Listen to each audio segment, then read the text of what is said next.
Vale. No, no encuentro lo de compartir. Soy uno de los ponentes, Yomerra Zubiri. No encuentro lo de compartir contenido que poníais en el manual, en lo de Olá, escritorio. desculpe, em minha tela não está aparecendo, os textos, está aparecendo o cartaz do evento. ¿Perdona? Lo tienes arriba, arriba a la derecha, al lado de abandonar. Ahí hay un... Abandonar. Justo a la izquierda de donde pone abandonar, hay compartir contenido. A ver, aquí pone la grabación se ha iniciado, aquí le doy a descartar. Al unirse su consentimiento para descartar. Abandonar. Ainda não consegui. Sí, Yo... bueno, Sí, okay. Hola. Hola. Hola, buenos días.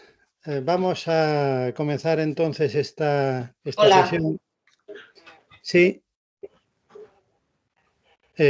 Vamos a comenzar esta sesión entonces sobre bienestar y servicios públicos. Tenemos 6 presentaciones.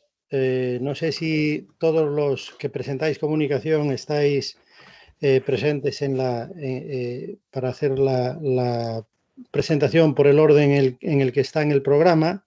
Tendríamos una primera presentación a cargo de Casia Carlotto y Verónica Castrillón y Joan Benet sobre los cuidados y el uso del tiempo.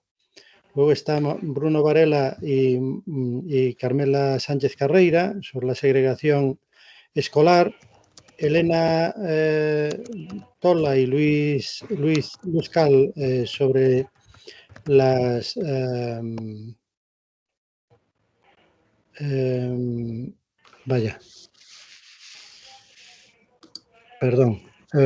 sobre los interrogantes en torno a los permisos de paternidad. Sí, estamos aquí. Y Albert de Turnes sobre el impacto social de las disparidades regionales y María Cadaval y Albert de Vaquero sobre la ética y la transparencia en la acción de gobierno. ¿Hay alguien de cada una de las 6 comunicaciones? Sí. La tercera sí. La primera, Casia. La segunda también.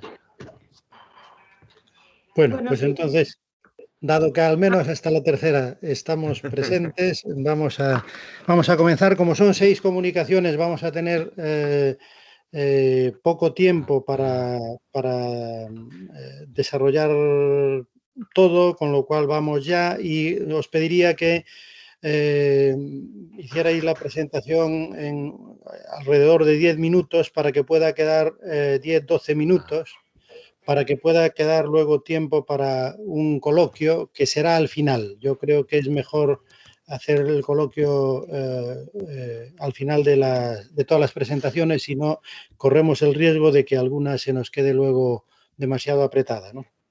Y además, bueno, ponemos todos los temas encima de la mesa y luego discutimos, ¿no? Por lo tanto, si os parece, yo le daría la palabra ya a Casia Carlotto para que arranque con su presentación sobre los cuidados y el uso del tiempo. Buenos días. Não estou me vendo na tela. Nós estamos vendo-te a ti. Então tá. Graças. Vemos-te a ti, non a túa presentación. Se tú Sí. quiseres mostrar a presentación, deberías facer por incorporar a túa presentación e compartir a pantalla. Sí. ¿Estão vendo? Sí. ¿Estão vendo? Sí. Ainda non, sí. mas está en proceso. Ok, perfecto. Se quiseres, podes partillar a tela completa para vermos en grande.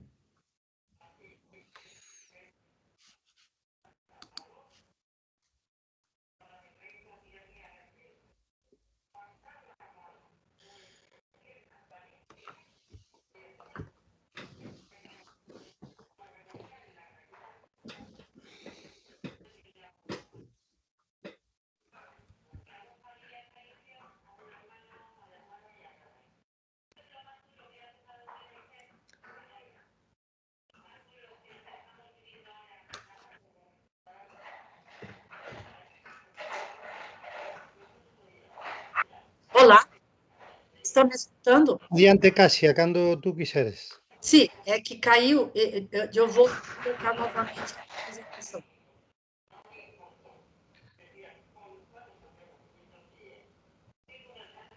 Um minuto.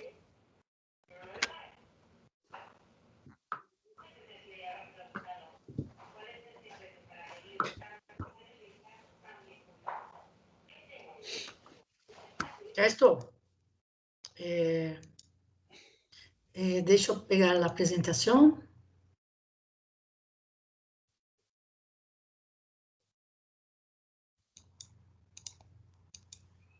Não vemos ainda. Está carregando. Não põe que esteja a carregar.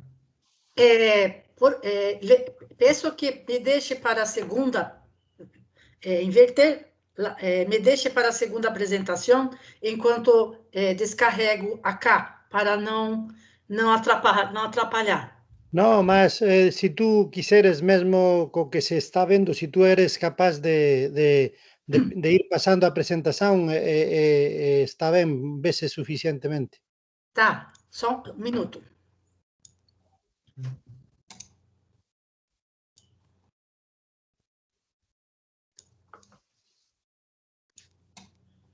Ai, não consigo compartilhar.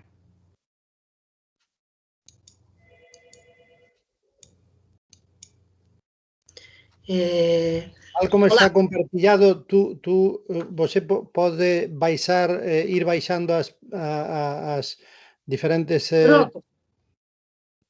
Agora está? Agora está. Sim, então vou começar. Me desculpem atrapalhar. Bom, para mim é buenos dias porque estou em Brasil. Em Brasil são 6h23 da manhã. Peço desculpas pelo meu espanhol e tentei fazer as apresentações escritas em espanhol. Bom, o título, então, é Cuidados e Uso do Tempo entre os participantes do programa Bolsa Família Brasil. O objetivo é uma pesquisa que realizei, conhecer e analisar como as mulheres beneficiárias do PBF organizam suas práticas cotidianas de cuidado e tempo dedicado a garantizar o acesso de los niños e adolescentes a su cargo, a la escola, as dificuldades e os obstáculos que encontram. A encuesta se realizou entre 2013 e 2016 em 3 municípios do estado de Paraná e 1 de São Paulo. Os dados foram coletados a partir de 2 grupos de discussão, grupos focais, e aplicação de 130 questionários com as beneficiárias do PBF. Comecemos falando, né, das mulheres nos programas de transferência de renda, e como afirma Cláudia Anzorena, a ideia de modelo de família universal subyace uma visão naturalizada da divisão sexual de trabalho e uma complementariedade hierárquica entre mulheres e homens. E nesta concepção, há profundo vínculo entre capitalismo e patriarcado. Os efeitos destes programas estão orientados a reforçar o papel doméstico das mulheres e a consolidar os estereótipos do feminino.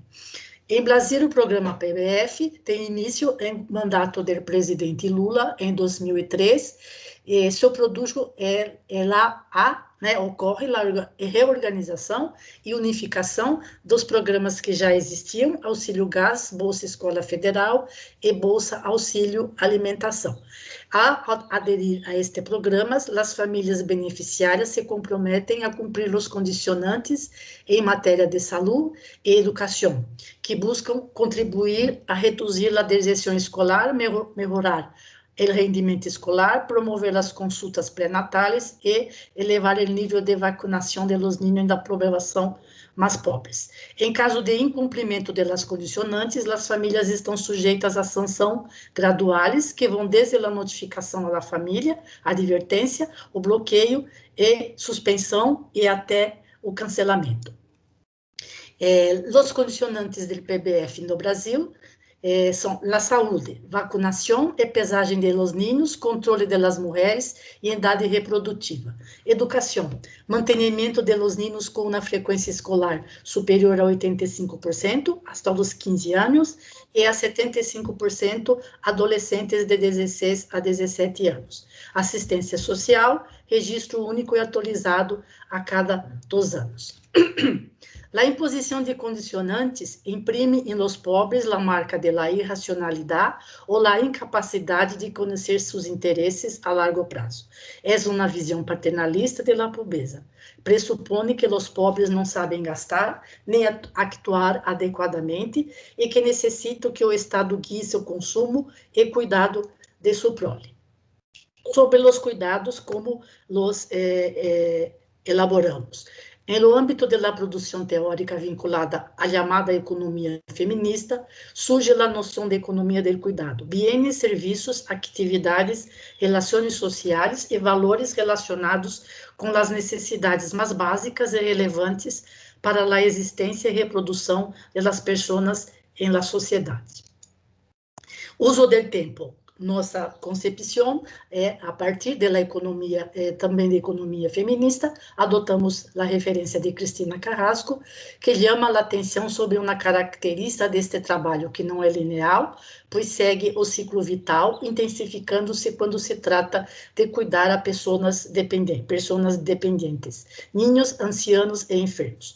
Outra característica que Cristina Carrasco aponta é que os tempos de atenção direta são mais rígidos e em sentido de que não se podem agrupar e muitos deles requerem horários e desplazamentos bastante fixos e, em consequência, apresentam maiores dificuldades em combinação com outras atividades.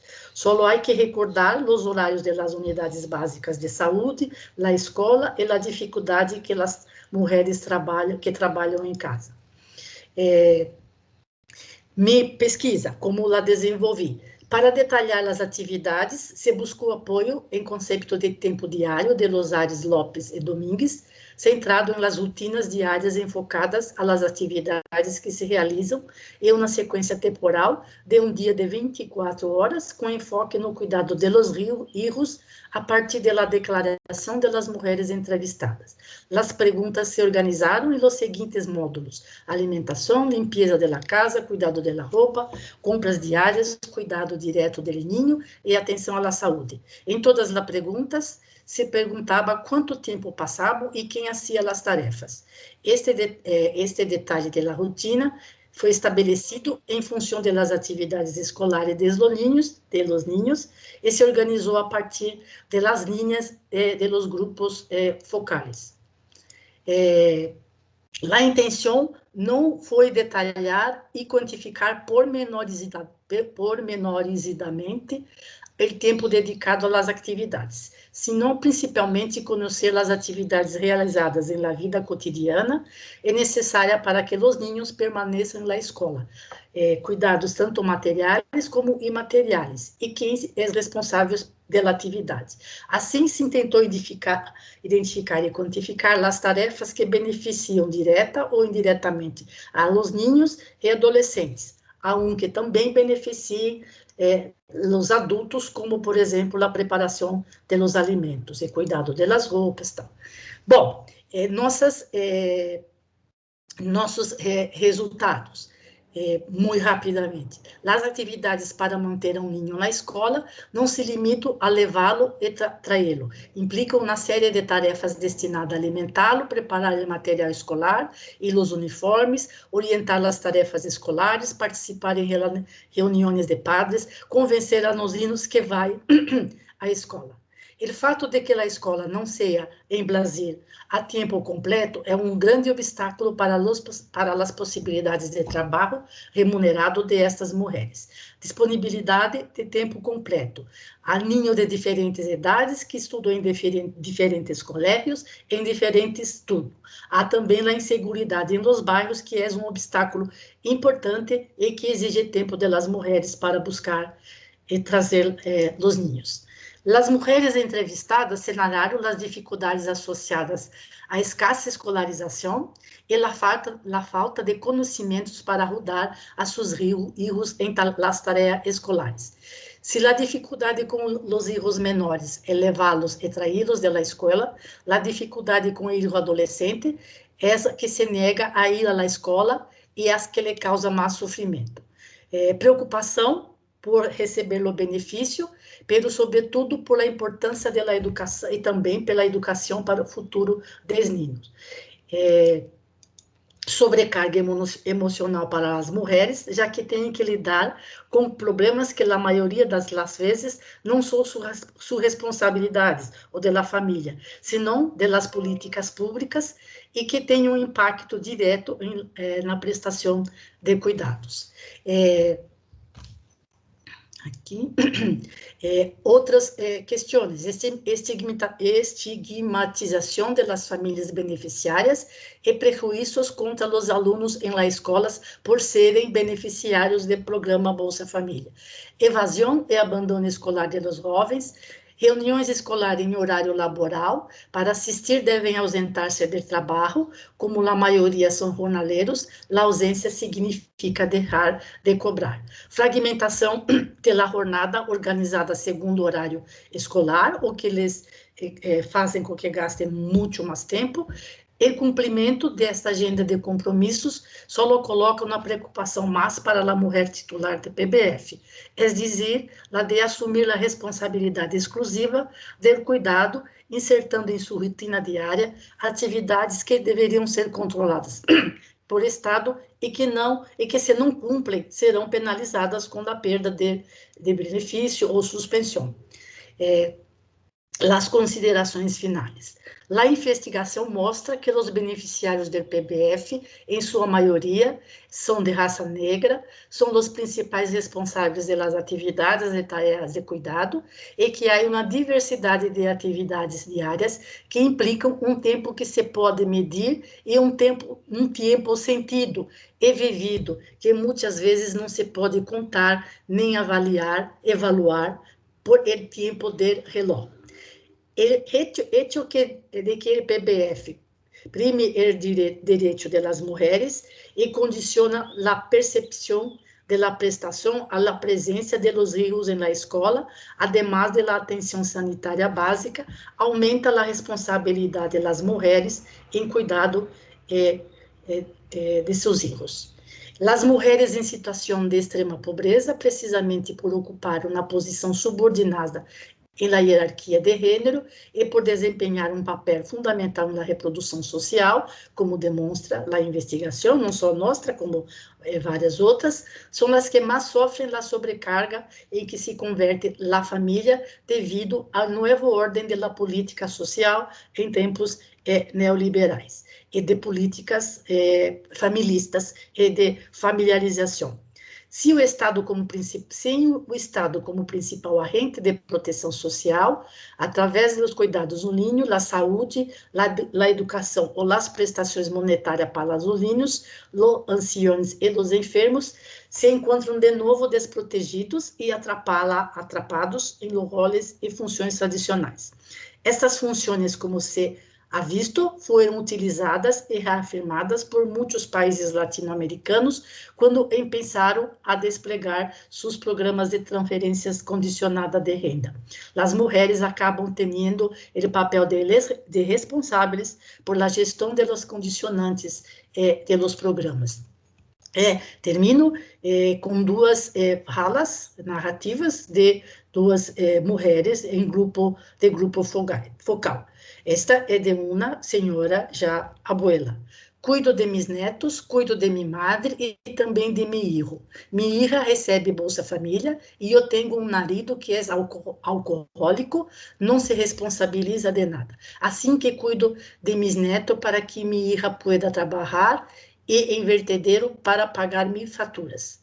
Luego, tenho que limpar minha casa, dar comida a mis netos, correr a limpar a casa de minha madre, dar comida a minha madre, dar medicina a minha madre, e não puedo enfermar-me. Também está meu filho que está detenido, e mira que nem sequer sou capaz de conseguir um trabalho para mim.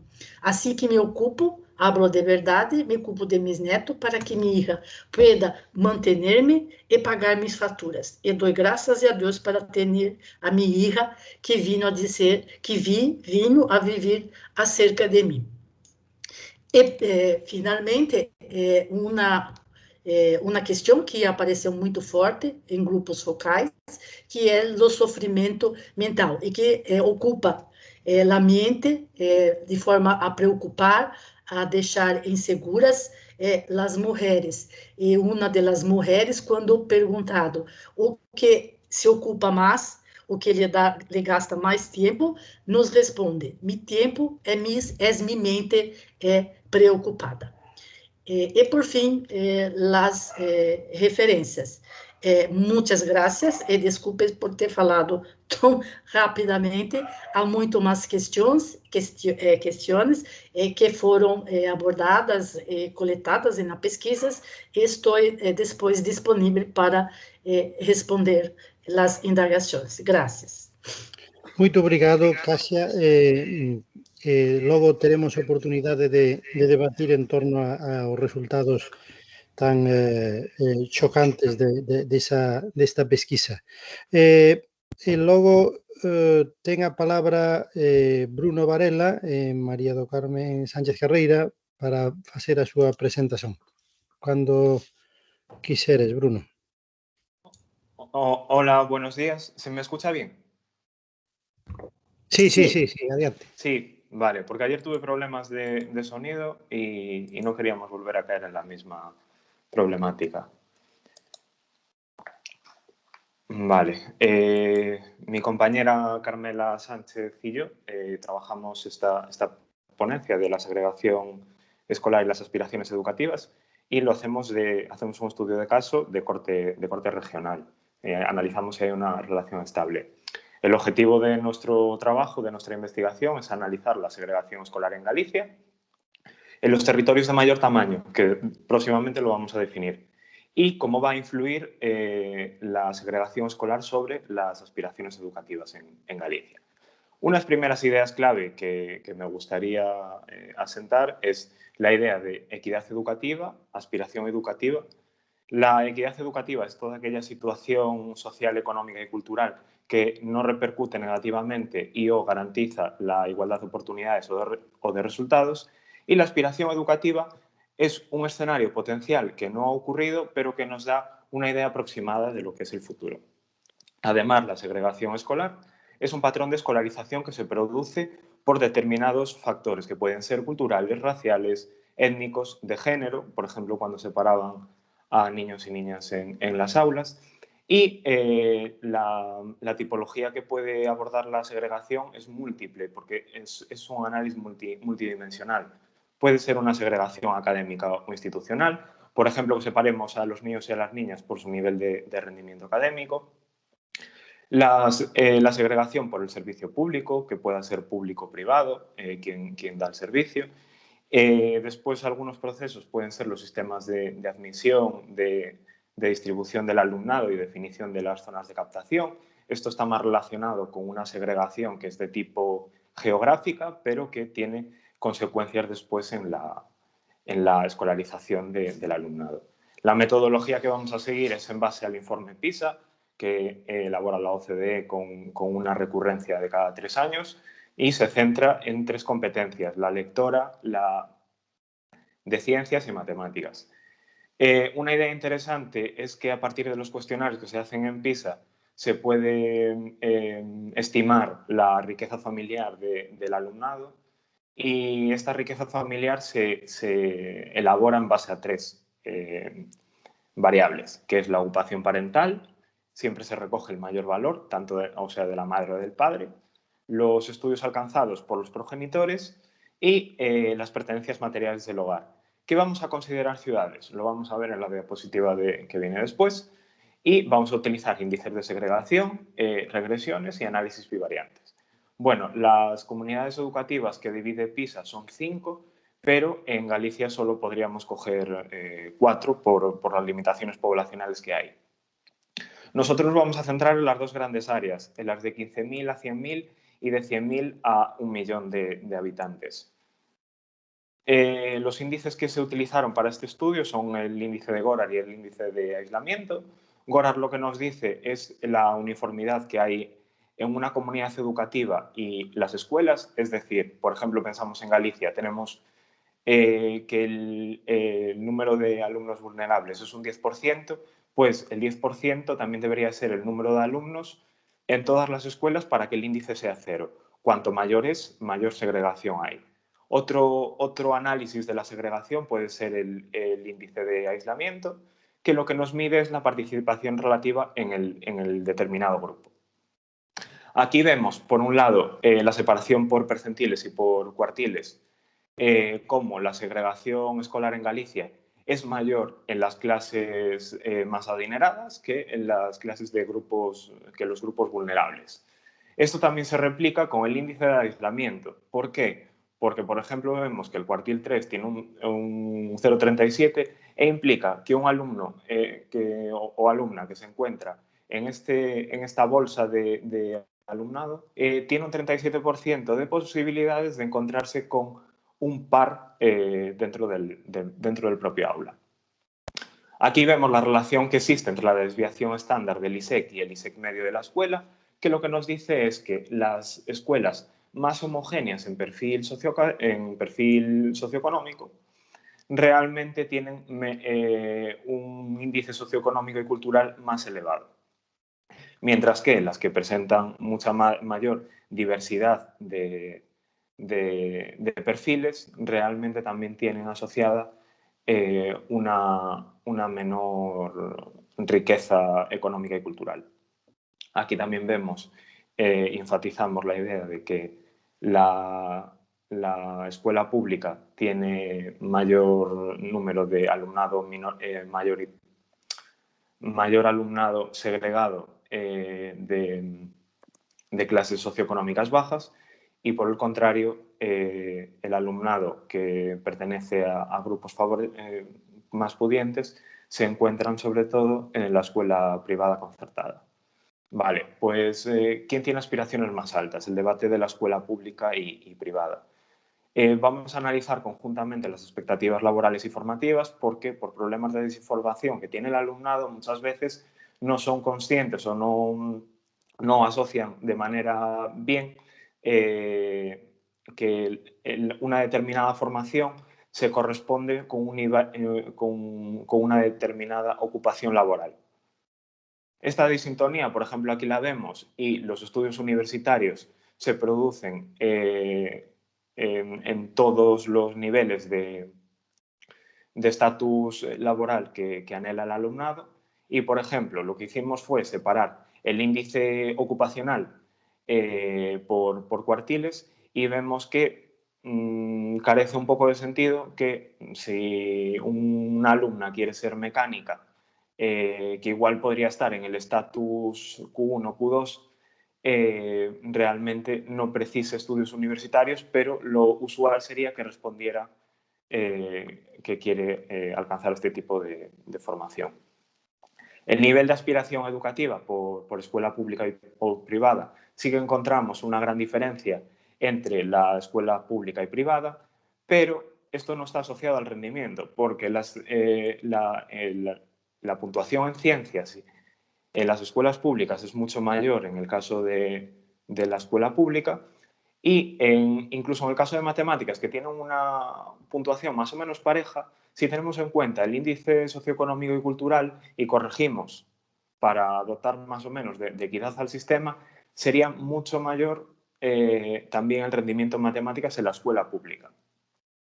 Hacemos un análisis de variante en torno a ir a la universidad frente a no ir a la universidad y los resultados que encontramos a partir del modelo bivariante es que el modelo es significativo y obtenemos un conjunto de betas que conjuntamente explican más del modelo que si solo tuviésemos interceptación, a pesar de que tenemos pruebas de R cuadrado moderadas, obtenemos que el modelo acierta un 75% de los casos. Aquí vemos los cocientes betas para ir acabando, se me acaba el tiempo.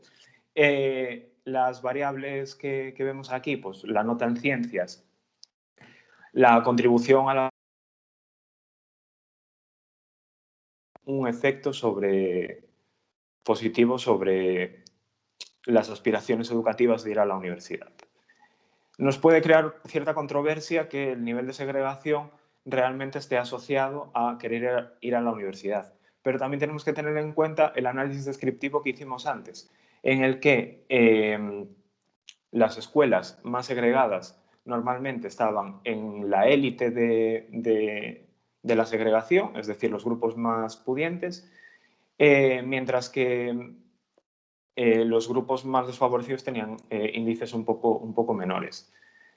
Ya para poder finalizar y concluir, vemos que los estratos más desfavorecidos tienen mayor representación en la escuela pública, mientras que la privada son los grupos más adinerados.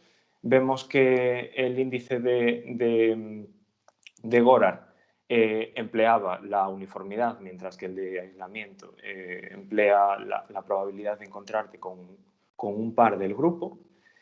La diversidad de los perfiles socioeconómicos no inciden negativamente en el rendimiento medio.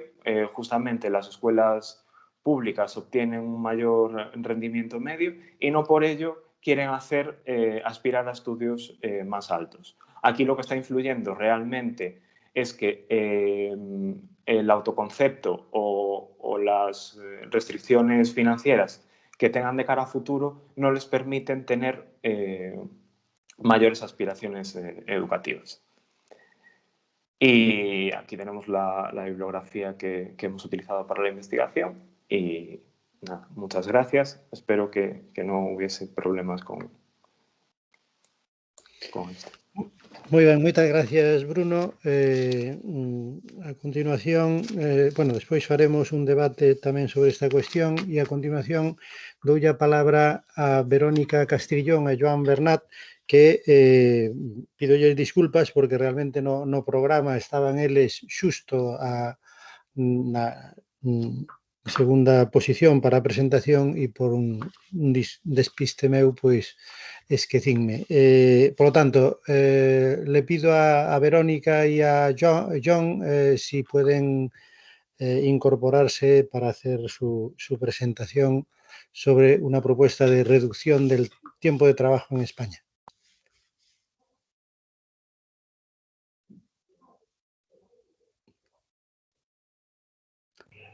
Sí, Verónica. Hola, sí, ya está. Sí, voy a hablar yo en nombre del equipo. A ver, voy a compartir la pantalla. Lo siento que soy un poco así, que no tengo experiencia con esta aplicación. A ver, ahora a ver si se ve. Espera, le doy a compartir pantalla. Compartir escritorio, ¿no? Pantalla. Y entonces tengo que poner la presentación. A ver, ¿la veis? A ver, ahora. ¿La veis? A ver, Yo todavía no, pero sí, creo que está. Sí, la vemos. ¿La veis ahora? Ok, sí está, sí, adelante. Vale, bueno, ahí, justo ha salido el nombre tapa. Joder, cago en secho. A ver, es que he tenido un poco problemas. Vale, ya está, a ver, la otra vez le doy. A ver, ¿la veis? Sí, vale. Bueno, en primer lugar agradecer a la organización de las jornadas, pues como siempre es un gusto presentar las jornadas de economía crítica. Este año es un año un poco especial y evidentemente pues una pena no haber podido conocer Santiago de Compostela y la universidad y la gente que andáis en el entorno de la economía crítica, pero bueno, pues aún así pues vamos a continuar con las jornadas y esperemos también que se sigan aconteciendo hoy también como ayer. Decir que, bueno, nuestra investigación o nuestros cálculos del paso a las 34 horas en España se contextualizan en una trayectoria, ¿no? Primero hicimos una investigación sobre la reducción del tiempo de trabajo en Guipúzcoa, financiados por la Diputación, y luego hemos estado unos años intentando intervenir en el contexto del cambio del cuatripartito navarro, ¿no? Intentando acompañar a los sindicatos en la ejecución del programa que incluía medidas de reducción del tiempo de trabajo, especialmente en la administración pública. Esa trayectoria era una trayectoria de reducción del tiempo de trabajo subestatal, ¿no? A nivel foral, con los impuestos que, como sabéis, tenemos en Euskal Herria, o si no también en cualquier ámbito territorial o sectorial, pues el artículo 83.3 del Estatuto de los Trabajadores sobre negociación colectiva permite aplicar reducciones generalizadas de jornada laboral en entornos menores que el del Estado, ¿no? Bueno, en cualquier caso, decir que ahora con el nuevo contexto, el cambio del gobierno en España, pues parece ser, aunque no está en el acuerdo programático, que tanto por el lado de Podemos, su programa de pasar a las 34 horas semanales, la experiencia piloto que está ahora mismo negociando ECU y Más País con el gobierno, y bueno, la propia UGT, ¿no? Sindicato de referencia para el PSOE, que habla de los 4 días laborales ya desde hace varios años, y por último, bueno, el Partido Socialista, que está comprometido a una reforma laboral de avance social y también a combatir las horas extras, lo cual esperemos que dé lugar a, como dice la ministra Yolanda Díez, una ley del tiempo de trabajo que pueda servir para avanzar en este campo, ¿no? Nuestro diagnóstico, no me voy a extender en él, pero es básicamente que hay diferentes problemas para resolver en España, que son problemas en términos de degradación social, del nivel, remuneración y estabilidad del empleo, una distribución primaria de excedentes entre salarios y beneficios cada vez más regresiva, es decir, unos costes laborales unitarios reales decrecientes, un reparto del tiempo de trabajo, tanto remunerado como el de cuidados, muy desigual entre hombres y mujeres, ¿no? En relación al reparto de horas extras, el reparto del tiempo parcial. En España, el 20% de las mujeres con contratos indefinidos y el 30% de las mujeres con contratos temporales trabajan a tiempo parcial, frente a porcentajes mucho menores en el caso de los hombres. Y bueno, las encuestas de usos del tiempo siguen mostrando un reparto inequitativo entre hombres y mujeres de los cuidados, ¿no? Luego tenemos el problema del paro, que es un problema que no es el problema central que se resuelve con la reducción del tiempo de trabajo, porque reducir el tiempo de trabajo es un bien en sí mismo por la liberación de tiempo para vivir, para cuidar y también por el aumento del salario y horas que acarrearía, pero es verdad que se haría algo de hueco para el aumento del empleo y por lo tanto la reducción del paro, un paro tremendamente subestimado, ¿no? La incorporación a la tasa de paro de elementos de trabajadores y trabajadoras desanimadas, de parcialidad forzada, nos lleva a casi 10 puntos más de tasa de paro atendiendo al último dato del 2020, ¿no? Y luego, por último, la desigual distribución de las cargas fiscales, ¿no?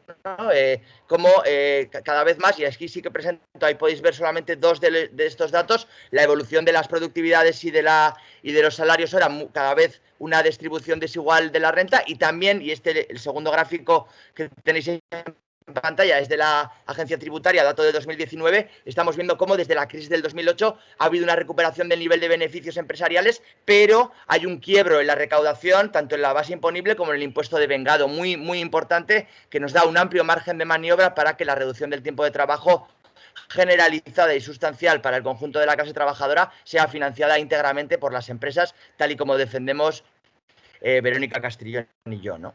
La evaluación de impactos que hemos realizado es el paso generalizado de las 34 horas semanales en España. Hemos contemplado 3 escenarios de impacto de creación de empleo en relación al total del tiempo de trabajo liberado, es decir, de todas las millones de horas liberadas por el paso de todo el mundo a las 34 horas, calculamos el impacto sobre la creación de empleo del 100% del tiempo liberado, del 50% y del 30%. Para que os hagáis una idea, las leyes Aubry en Francia tuvieron un impacto sobre la creación de empleo de entre un quinto y un tercio, es decir, entre un 20 y un 35% del tiempo liberado. Y eso que en Francia no se dieron medidas de compensación parcial a la reducción del tiempo de trabajo, no condicionadas a la creación de empleo, y se dieron muchas medidas de flexibilización que reducen el impacto sobre el empleo. En cualquier caso, la propuesta fiscal que haremos al final de esta presentación sobre la financiación, consideramos que debe premiar la creación de empleo y debe distribuir las cargas de la reducción del tiempo de trabajo entre todas las empresas y sectores. Es decir, no que cada empresa financie su reducción de tiempo de trabajo, lo cual penalizaría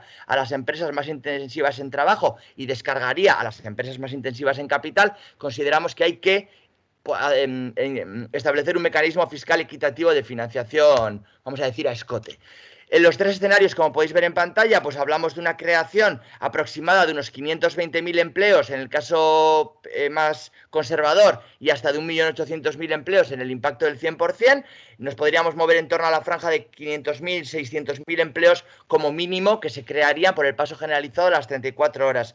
Tenemos un cálculo del coste laboral que resultaría de esa nueva creación de empleo en los 3 escenarios. Hablamos de, por ejemplo, entre el 30 y 50%, un impacto distributivo, pues más o menos como un nuevo coste laboral total de entre 15.000 y 25.000 millones de euros que deberían ser financiados por las empresas y en cualquier caso, sin calcular el efecto multiplicador que esto generaría sobre el consumo, tenemos un cambio en la distribución de la renta, ¿no? Por la creación de nuevos empleos, porque la reducción del tiempo de trabajo sin reducción de sueldos, a priori, no cambia nada en el ámbito empresarial, más que en algunos casos hay que contratar nuevas personas, ¿no? Esta aproximación global de resultados la vamos haciendo ahora cada vez más progresiva, incluimos los incremento de recaudación neta por IRPF, por IVA y descuento del impuesto de sociedades. Veis ya ahí que el cálculo se abarata un poquito, ¿no? Entre 13.000 y 22.000 millones de euros, entre 14.000 y 22.000 millones de euros.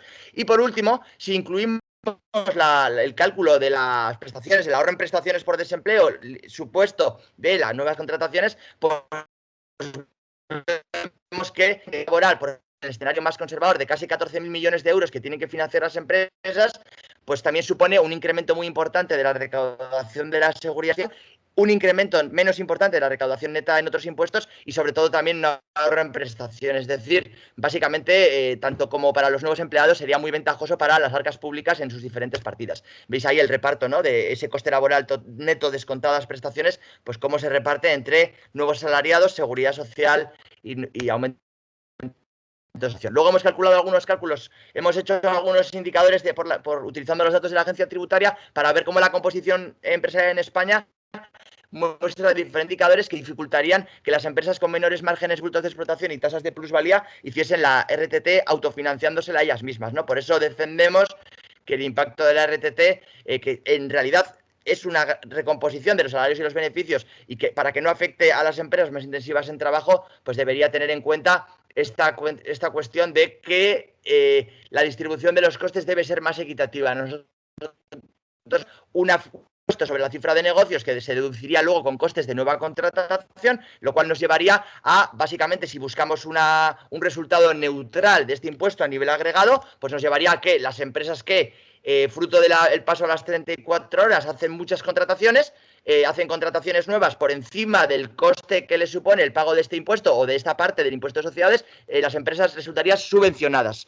Se subvencionaría la creación de nuevo empleo para sustituir la reducción del tiempo de trabajo. Las empresas que no hagan nuevas contrataciones pues resultarían gravadas, ¿no? De esta forma podríamos buscar que fuese neutral. Luego habría que ver el impacto sobre beneficios y márgenes brutos de explotación. Os ahorro los jeroglíficos y bueno, podéis ver ahí que en esa recomposición empresarial pues es interesante que el impuesto esté lo más cerca posible a la facturación para que no haya, como hemos visto en los datos de la Agencia Tributaria de Impuestos de Sociedades, para que no haya ese efecto de escapar las bases imponibles y los impuestos finalmente, los tipos efectivos devengados. Entonces, según nuestros cálculos, y evidentemente estos cálculos son modulables, haría falta entre una tasa sobre la facturación de las empresas de entre el 0,59 y el 1,97% según el impacto que se quiera tener. Pero en cualquier caso, unos tipos menores darían lugar a una mayor subvención a la creación de empleo cuando se actúa una reducción generalizada del tipo de trabajo y unos tipos mayores, un tipo mayor, supondría una mejor recaudación del impuesto de sociedades que daría lugar a más posibilidades también de compensación a empresas pues menos productivas o más intensivas en trabajo, a las cuales, por ejemplo, a las empresas pequeñas que directamente se les podría subvencionar sin llegar a se podría excluir de este impuesto, se podría excluir perfectamente a empresas menos productivas o a algunos sectores esenciales o con mayores dificultades. Y en cualquier caso, lo que nosotros buscaríamos con esta vía fiscal, que requeriría un trabajo más profundo por parte de fiscalistas, nosotros no somos fiscalistas, somos macroeconomistas y laboralistas, en el caso de Verónica Castrillón y mío, y tenemos la situación de que consideramos que una financiación mediante un impuesto de facturación permitiría una creación y reparto generalizado sustancial y equitativo del empleo, ¿no? Que una de las personas con las que hemos trabajado en las investigaciones precedentes, ¿no? Miquel de la Fuente, básicamente la reducción de tiempo de trabajo tiene que ser generalizada, es decir, cuando hay reducción de tiempo de trabajo para quien quiere, al final son las mujeres, lo demuestran todos los indicadores de otros países, al final son las mujeres las que se acogen a la reducción del tiempo de trabajo, como sucede con el tiempo parcial, para dedicarse al trabajo de cuidados, por lo tanto refuerza la división sexista del trabajo. Consideramos que esta reducción del tiempo de trabajo tiene que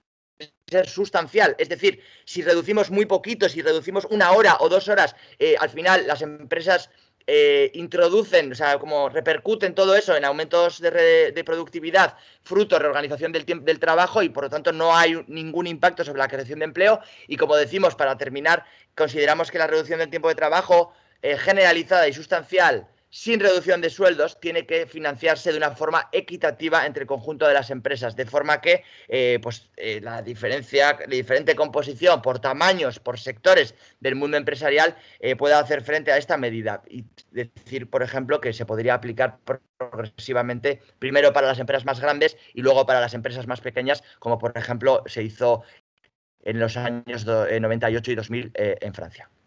Mil esker.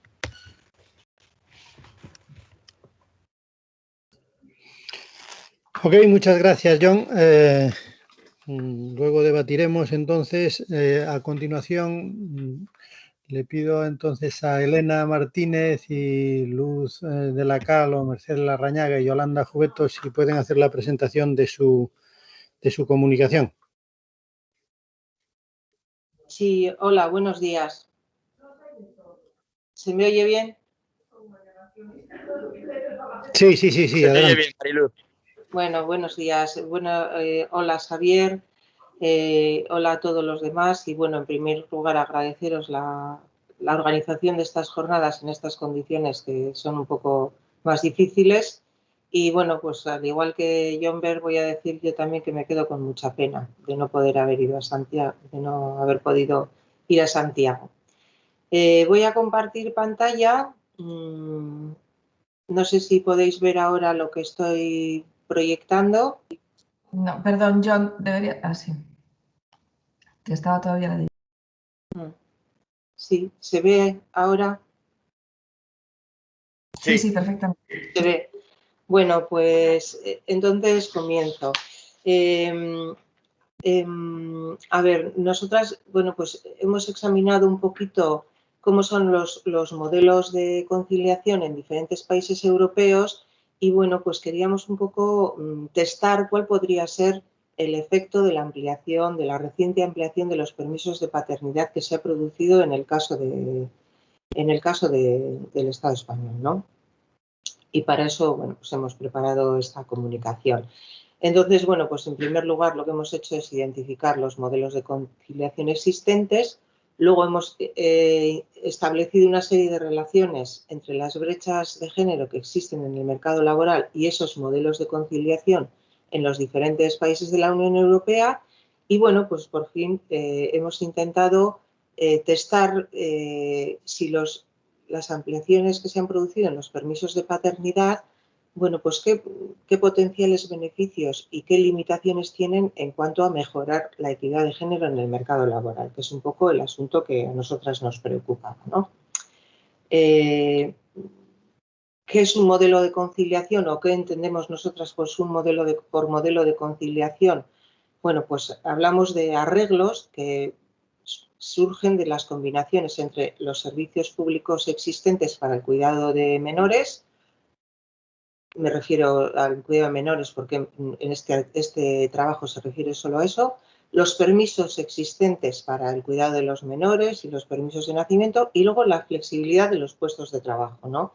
Que en muchos casos esa flexibilidad se concreta casi en exclusiva en el empleo a tiempo parcial entre las mujeres. Y bueno, pues dependiendo un poco de en cuál de estos factores se apoya más ese modelo de conciliación, pues estimamos nosotras que los resultados en términos de inserción laboral de las mujeres pues van a ser mejores o peores. ¿Qué hemos estudiado? ¿Qué indicadores hemos estudiado? Bueno, pues para la participación laboral femenina hemos estudiado la variable que hemos cogido ha sido la brecha entre hombres y mujeres en cuanto a la tasa de empleo. Para el estudio de la polarización de la jornada laboral hemos cogido las tasas de parcialidad de empleo entre las mujeres. En cuanto a los permisos para el cuidado, hemos estudiado tanto los de maternidad como los de paternidad y los parentales, tanto en cuanto a su duración como en cuanto a su posible transferibilidad entre las dos personas de la pareja. Y para estudiar cuál es el desarrollo de los servicios públicos para el cuidado en los diferentes países de la Unión Europea, la variable que hemos utilizado son los porcentajes de niños y niñas en cuidado formal, tanto menores como mayores de 3 años. Y bueno, pues el análisis, el resultado del análisis es un poco el que os muestro aquí. Tenemos una serie de países que tienen un modelo tradicional de conciliación, en los cuales la brecha en tasa de empleo es muy grande, es decir, hay muchas diferencias entre la tasa de empleo de hombres y mujeres. Normalmente son países en los cuales hay muy poco empleo parcial, tanto femenino como masculino. Los permisos para el cuidado son muy prolongados. Y hay pocos servicios para el cuidado. Son países en los cuales las mujeres durante el tiempo de crianza de las criaturas están fuera del mercado laboral y muchas luego no se incorporan, y las pocas que se incorporan lo hacen a tiempo parcial. Es el caso de Rumanía, Hungría, Polonia, pero también Grecia, República Checa y Eslovaquia. Claro, estos modelos funcionaron muy bien, digamos, en periodos previos, pero luego tienen, claro, cuando las mujeres se quedaban en el hogar, pero claro, tienen un elevadísimo coste en términos de empleabilidad de las mujeres y en términos también de equidad de género. Claro. Bueno, luego hay muchísimos países con lo que denominamos modelos intermedios que son, claro, de diferente tipo. En algunos las brechas en tasas de empleo entre mujeres y hombres no son muy elevadas, como Bélgica, Holanda, Luxemburgo y Alemania, Reino Unido. Son países ya en los cuales el empleo a tiempo parcial entre las mujeres es muy significativo, muy significativo. En algunos los permisos son más prolongados y los servicios públicos son más pequeños, y en otros, como los países del Benelux, pues los permisos son más cortos y los servicios públicos para el cuidado pues son más amplios. Y bueno, pues en algunos hay ciertos mecanismos para favorecer la intransferibilidad de permisos entre madres y padres, o entre la madre y el cónyuge no gestante, ¿no? Bueno, pues por ejemplo, en Alemania da 2 meses extras y los coge el padre o el segundo cónyuge, y en Francia pues el permiso es de 8 semanas, pero si no se reparte entre las 2 personas solo es de 6, o sea que sí hay elementos de intransferibilidad. Y luego hay otra serie de países, entre los cuales se encuentran España, Irlanda e Italia, donde las brechas en tasas de empleo son más grandes, hay menos empleo a tiempo parcial, y además es un empleo a tiempo parcial que, digamos, se ha desarrollado más tarde y más como mecanismo de salida de la crisis que como mecanismo de conciliación, porque bueno, tiene unas características que no es el más indicado para conciliar muchas veces, como pasa en el caso español, en el cual las horas complementarias o extraordinarias son posibles.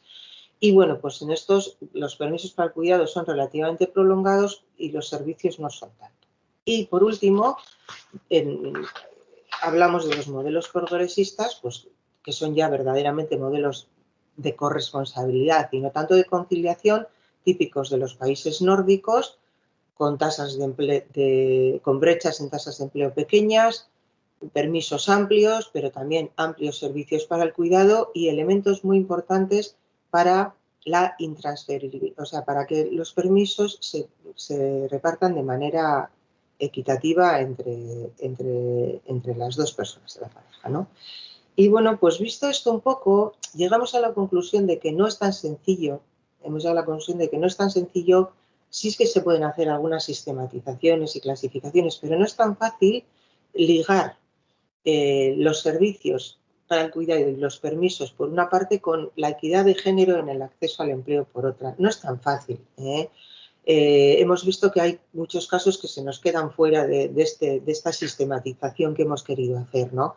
Y quedan cosas sin aclarar, como por ejemplo el papel del empleo a tiempo parcial entre las mujeres, porque en algunos casos parece que se trata de un mecanismo forzoso de conciliación ante la escasez de servicios públicos, como pasa, por ejemplo, en el caso de España, pero luego hay países en los cuales hay bastantes servicios para el cuidado, Y, sin embargo, también las tasas de empleo a tiempo parcial son muy altas. Entonces, parece que en estos casos esa concentración de las mujeres en el empleo a tiempo parcial viene de la mano de la segregación laboral.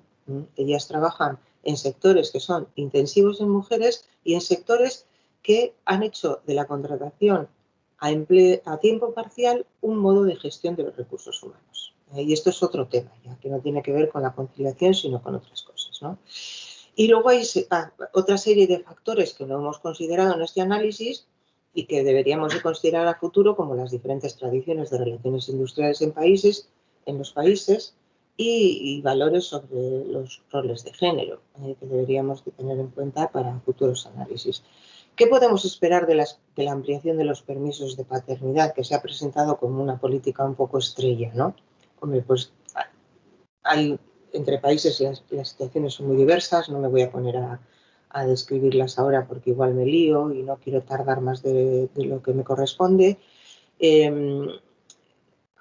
Es positiva la ampliación, es positivo que en el caso del Estado español, quiero decir, es positiva la ampliación, es positivo que se han introducido elementos de intransferibilidad y es positiva también, muy positiva, la compensación de ingresos, porque bueno, se comprueba que en los casos en los cuales no se compensan los ingresos por el trabajo no realizado, pues se ha comprobado que los hombres estos permisos no los cogen, o sea, si no hay compensación de ingresos. Así como las mujeres sí los cogen, los hombres no. Entonces, bueno, es muy positivo que exista esto. ¿Qué aspectos son mejorables? Pues en primer lugar, y empiezo por lo de abajo, es la existencia todavía de permisos no retribuidos. Los permisos no retribuidos, desde las plataformas que están tratando de impulsar los permisos intransferibles, pues se dice los permisos no retribuidos deberían desaparecer, porque estos permisos no retribuidos se los van a terminar cogiendo las mujeres. ¿Por qué? Pues porque hay una serie de estereotipos de género que todavía nos influyen y nos van a influir todavía durante demasiado tiempo y luego, pues sencillamente por la existencia de la brecha salarial. Si tenemos que renunciar a ingresos en una pareja, pues lo lógico es que la persona que gana menos sea la que renuncie a su puesto de trabajo y pues casi siempre son las mujeres, ¿no? Y claro, va a seguir habiendo necesidad de coger permisos después de los permisos iniciales, porque la crianza dura muchísimos años. Y entonces va a seguir, esta necesidad va a seguir existiendo. Y bueno, otro aspecto mejorable, por supuesto, que han acentuado todas estas plataformas es que la estructuración temporal que tiene el permiso de paternidad refuerza todavía la figura de la madre cuidadora y del padre ayudante. Durante las 6 primeras semanas hay que simultanear los dos permisos. Se estima que el permiso del padre podría ser muchísimo más corto. En estas primeras 6 semanas, pues limitarse, por ejemplo, solamente a 2, para que luego a los hombres les quede una mayor parte de tiempo para cuidar en solitario. Porque si no se consigue que los hombres cuiden en solitario, al igual que cuidan las mujeres, pues va a ser muy difícil que los cuidados sean reconocidos en nuestras sociedades y se produzca esta corresponsabilidad, que es lo que se debería buscar con los permisos de paternidad. No sé qué tal voy de tiempo, pero ya enseguida termino. Bueno, entonces esta medida es una medida que se ha presentado como una medida estrella, pero desde luego no cabe esperar que haya grandes avances con ella, si no hay medidas adicionales. Es positivo, es un impulso, pero tiene que haber medidas adicionales. ¿Medidas adicionales de qué tipo? Bueno, pues lo que hemos comentado ya, pero luego otras cosas. Es necesario también que las empresas se impliquen y asuman el asunto de la responsabilidad, de la corresponsabilidad. Es necesario que aborden las empresas políticas que favorezcan la corresponsabilidad, porque no es suficiente con las políticas públicas. Las empresas son un factor fundamental y también deben influir en esto. Y para ello, claro, hay que hablar de las condiciones de trabajo. Hay que hablar de las condiciones de trabajo. Cada vez hay un mayor número de personas que no tienen buenas condiciones de trabajo. Encadenan contratos temporales bueno, son las personas que tienen contratos, las que no lo tienen pues pueden estar encadenando contratos temporales, contratos a tiempo parcial y no se están produciendo las circunstancias para que a veces estos derechos que tenemos a cogernos un permiso no se producen las circunstancias para que podamos ejercer ese derecho. Hay una parte de esta población trabajadora que tiene sencillamente miedo de cogerse un permiso porque igual no le vuelven a renovar el contrato. O como solo trabaja una parte del año, pues también tiene más dificultades para acceder a estos permisos. Por lo tanto, la mejora de las condiciones de trabajo es un prerequisito para que todo el asunto de la conciliación se aborde. Las empresas más grandes se comprueba, nosotros comprobamos en un trabajo que hicimos para la Diputación de Guipúzcoa, en el caso de las empresas guipuzcoanas, pues se veía que, claro, sobre todo son las grandes empresas las que tienen políticas favorecedoras de la conciliación y de la corresponsabilidad. Pero claro, la mayoría de las personas, la mayoría de nuestras empresas son empresas pequeñas y la mayoría de las personas trabajan en pequeñas empresas. Entonces, no es suficiente tampoco con que las empresas hagan políticas favorecedoras de la conciliación y de la corresponsabilidad. Hay que reforzar los servicios públicos para el cuidado. No queda otra. Y además esto se comprueba que van a ser las personas menos favorecidas, los sectores de la población menos favorecidas, los que más se van a beneficiar de una mejora de los servicios públicos para el cuidado de menores, que deberían de ser servicios, por supuesto, universales y servicios asequibles, siempre teniendo en cuenta el nivel de renta de las personas que se benefician de ello. Y es necesario, por lo tanto, acompañar todas estas medidas de ampliación de los permisos de paternidad y de su intransferibilidad, es necesario acompañarlo de otras medidas para que verdaderamente se produzca un paso, se produzca una mejora en este asunto, que es el asunto de la corresponsabilidad en los cuidados. Y bueno, pues me parece que me he dejado algunas cosas en el tintero porque no me quería enredar mucho y que no me diese tiempo, pero bueno, pues si os parece, en el debate posterior lo podemos ver. Muchísimas gracias. Bueno, muchas gracias. El tiempo efectivamente corre muy rápido y nos queda ya poco tiempo para las dos presentaciones que tenemos a continuación, o sea que vamos rápidamente. Alberto Turnes tiene una presentación sobre el impacto social de las desigualdades regionales. Adelante, Alberto. Sí, voy a compartir escritorio. No sé si estáis viendo ahora. ¿Lo estáis viendo ya? Sí. Sí, perfectamente, Alberto. Sí. Vale, perfecto. Bueno, buenos días a todos y a todas. El trabajo que voy a presentar a continuación es titulado Evolución e Impacto Social de las Disparidades Regionales en los Servicios Públicos Fundamentales para el periodo 2009-2017. Este es una presentación que se enmarca dentro de un trabajo más amplio que se encuentra en estos momentos en redacción. El esquema que voy a seguir para esta presentación es el siguiente. Primero indicaré los objetivos que persigue este trabajo, indicaré también unos breves apuntes introductorios sobre descentralización y gasto público. Indicaré también algunos aspectos claves de los problemas que afectan al modelo actual de financiación autonómica, ya que está obviamente muy relacionado con el gasto público. En el punto 4 presentaré el gasto público autonómico, centrándonos en dos principales variables, aunque en el trabajo se amplían estas variables, pero aquí por espacio y tiempo lo he reducido al gasto total y al gasto por habitante en servicios públicos fundamentales, y finalmente indicaré los resultados y las conclusiones que se pueden derivar de esos resultados.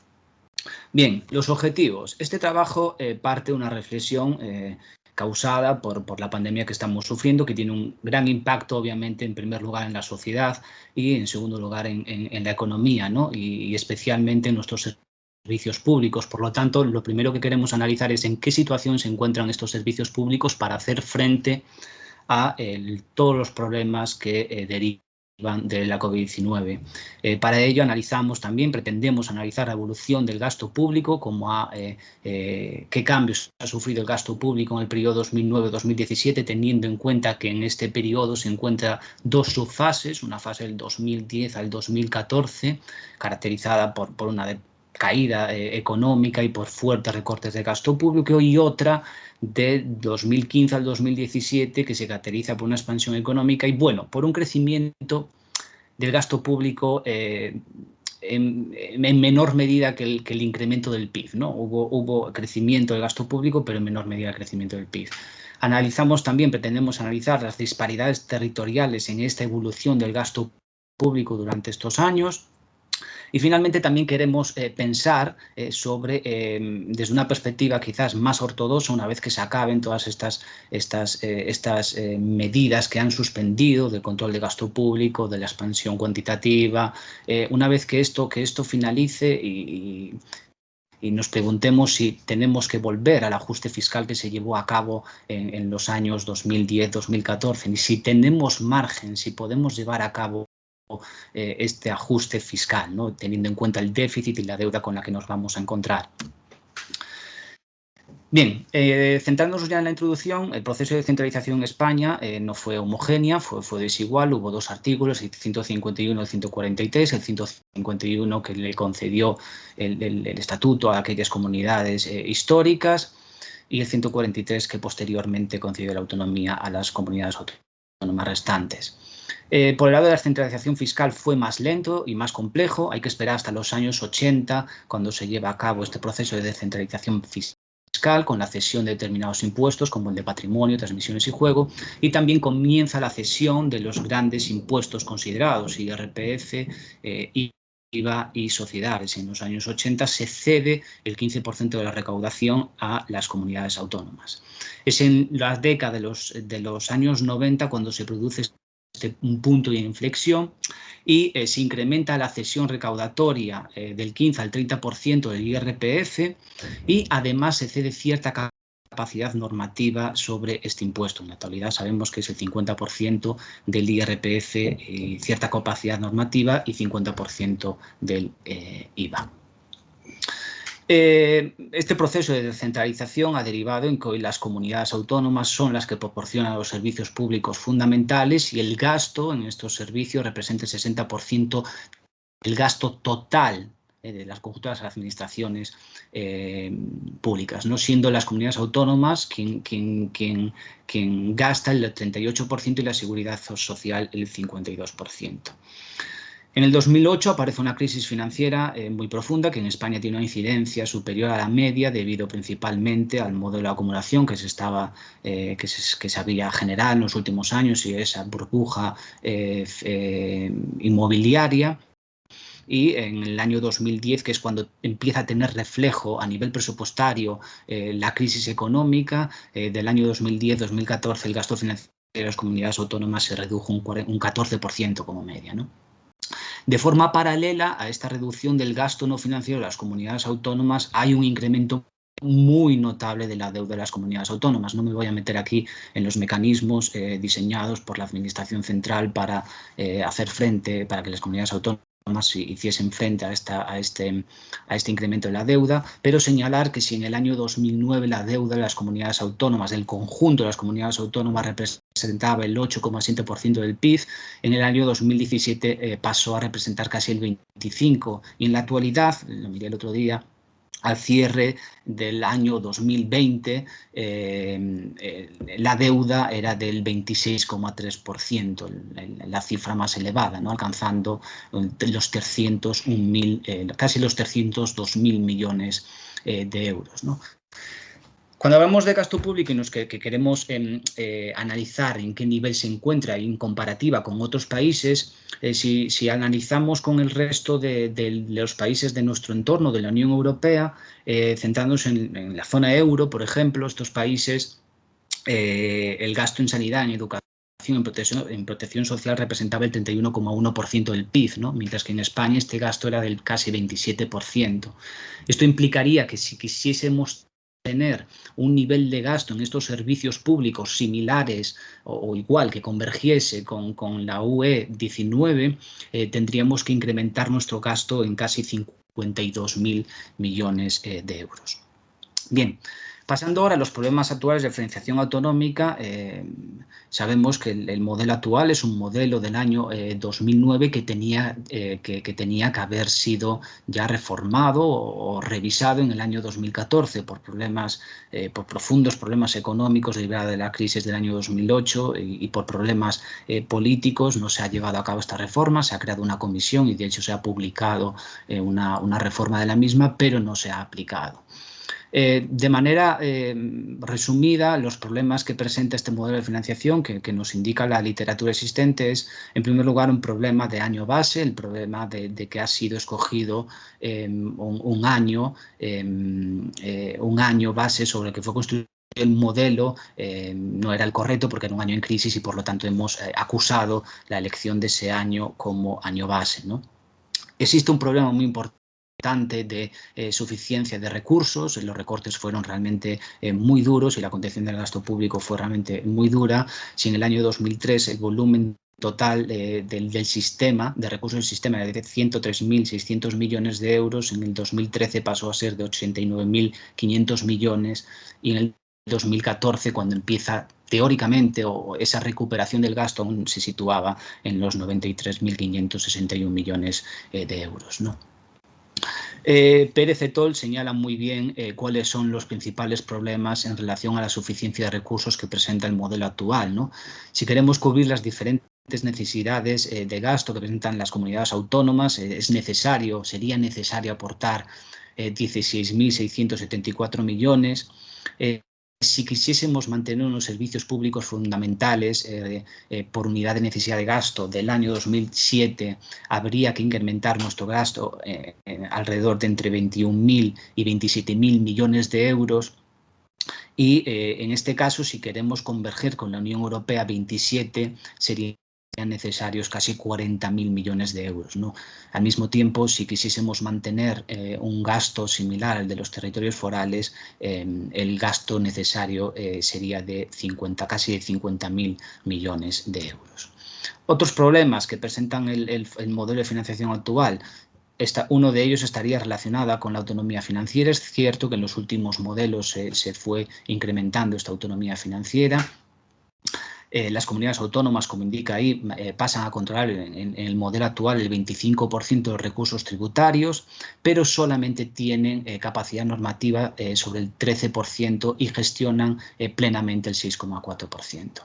Otro debate político muy importante es el relacionado con la nivelación, si queremos nivelación absoluta o nivelación parcial. Esto es nivelación absoluta si aquellos territorios con más recursos, una vez que ceden parte de los mismos, acaban con unos recursos inferiores a la media, y la nivelación parcial es si aquellos territorios con más recursos, una vez que ceden parte de los mismos, siguen estando por encima de la media, ¿no? Y finalmente, otro problema que observamos en el modelo de financiación autonómica es la falta de correlación en determinados casos en la población ajustada de recursos del sistema. Población ajustada es el cálculo de nuestras necesidades de gasto, por lo tanto parece que no hay una correlación hay una carencia, una determinada falta de correlación entre las necesidades de gasto de determinados territorios y los recursos que reciben del sistema. Bien, pasando ya al análisis del gasto público, la primera gráfica que se presenta es el gasto total por habitante y el gasto total de las diferentes comunidades autónomas, tomando como año base el año 2009 hasta el año 2017. Como vemos, el gasto total por habitante, el promedio se sitúa en el año 2007 en el 90% del 2009, y con respecto al gasto total se sitúa en el 88%. Esto es, el gasto total por habitante en el año 2009 era de 3.649 euros y en el año 2017 era de 3.266. Y con respecto al gasto total, en el año 2009 las comunidades autónomas realizaron un gasto de 3.500 millones y en el año 2017 era de 135.500 millones. Vemos que prácticamente ninguna comunidad se sitúa por encima del nivel del año 2009, a excepción del gasto por habitante en la Comunidad Valenciana y el gasto total en Baleares. Y llama la atención el caso de Castilla-La Mancha, que pasa en el año 2009, tenía un gasto de 3.939 euros por habitante y en el año 2017 el gasto por habitante era de 2.916 euros, situándose en el 74% del nivel del año 2009. Con respecto en relación a la sanidad, quizás es donde más esfuerzo han realizado las comunidades autónomas para intentar igualarse al nivel de gasto que habían precrisis, ¿no? Por así decirlo. Y es el único servicio público, el único servicio público que se encuentra por encima del nivel de gasto que había en el año 2009. Apenas 2 puntos, pero está por encima, ¿no?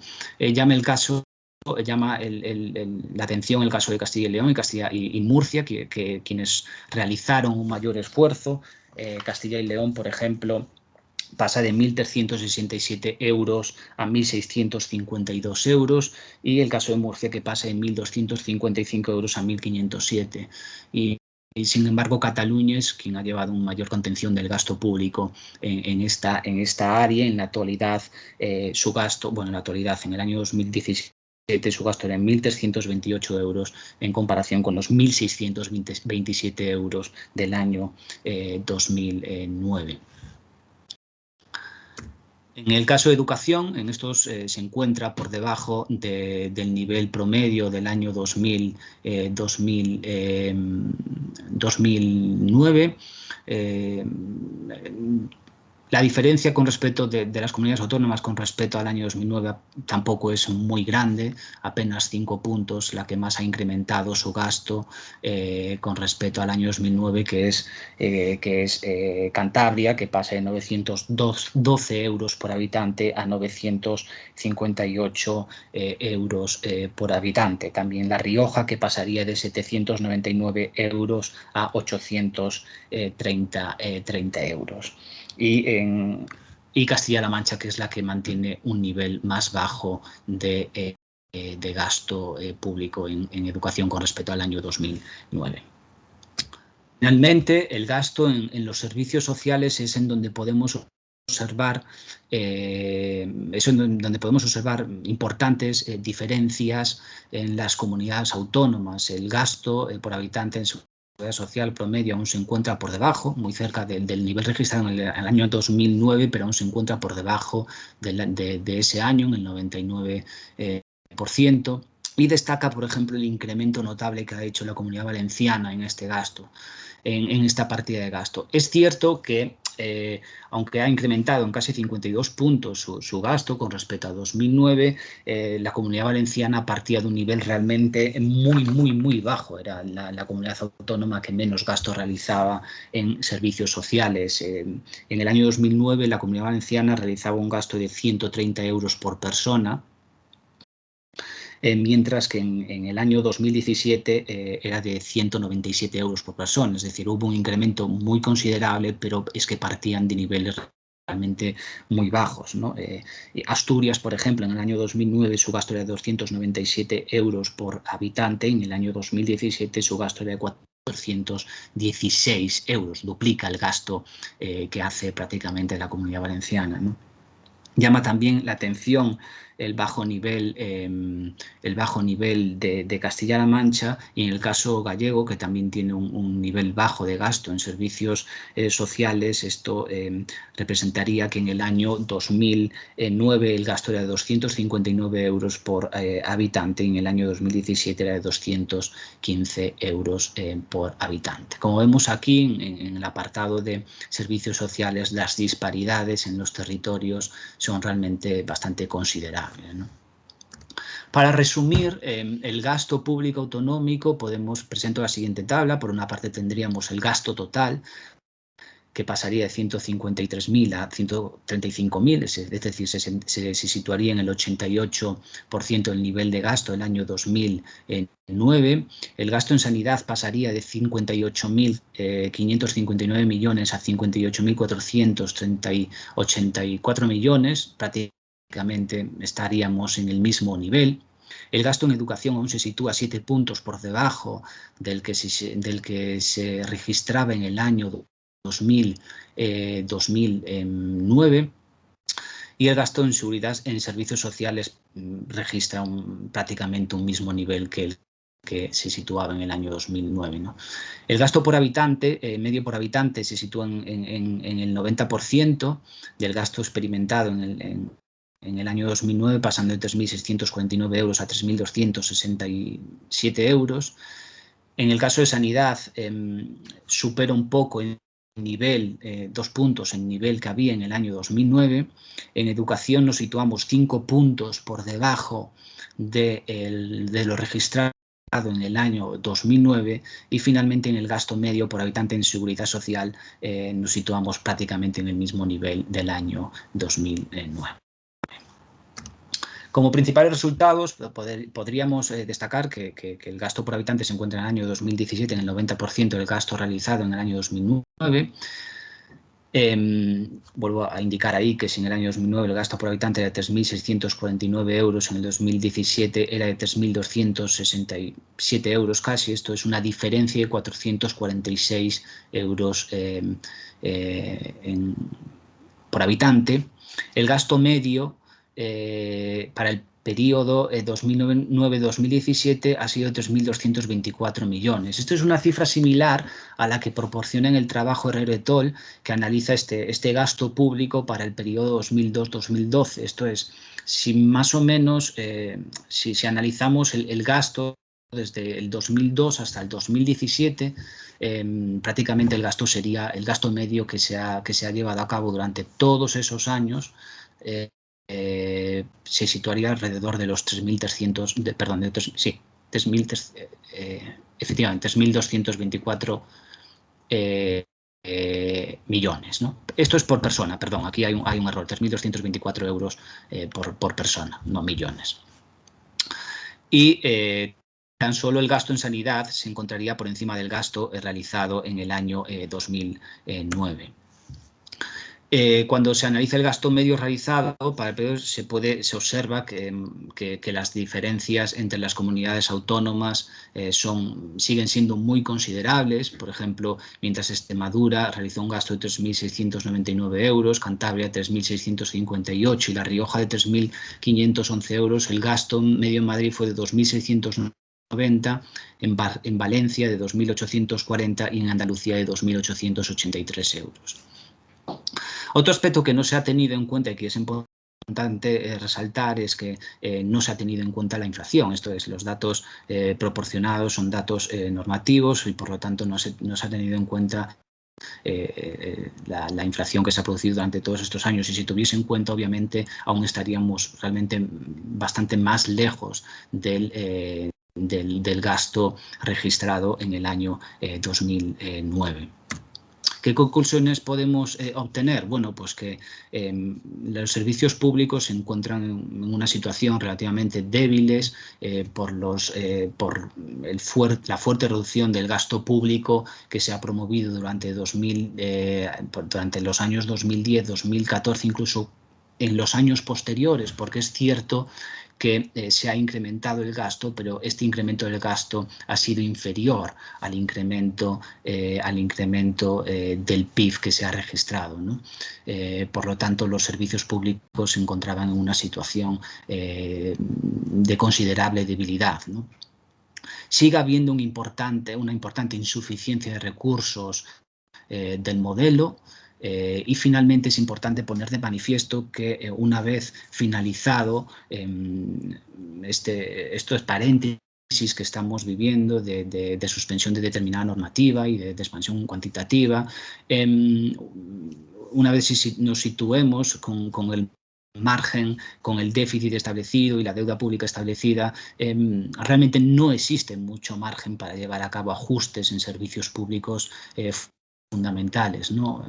Cuando lleguemos al 2020, muy probablemente las cifras de 2020 que aún no han salido situarían el gasto un poco por encima del registrado en el 2009, pero supongo que no mucho, y por lo tanto, si se llevan a cabo importantes ajustes en los servicios públicos fundamentales, realmente nos podríamos retrotraer a un nivel de gasto de inicios de los años 2000, ¿no? Sin tener en cuenta la inflación. Por lo tanto, teniendo en cuenta que es una crisis además que afecta de manera muy importante a la población y a la sanidad, los ajustes en la sanidad son realmente prácticamente imposibles. Sin otros servicios públicos el margen es realmente muy escaso. Por lo tanto, llevar a cabo ajustes en los servicios públicos fundamentales será muy difícil y puede provocar realmente importantes conflictos.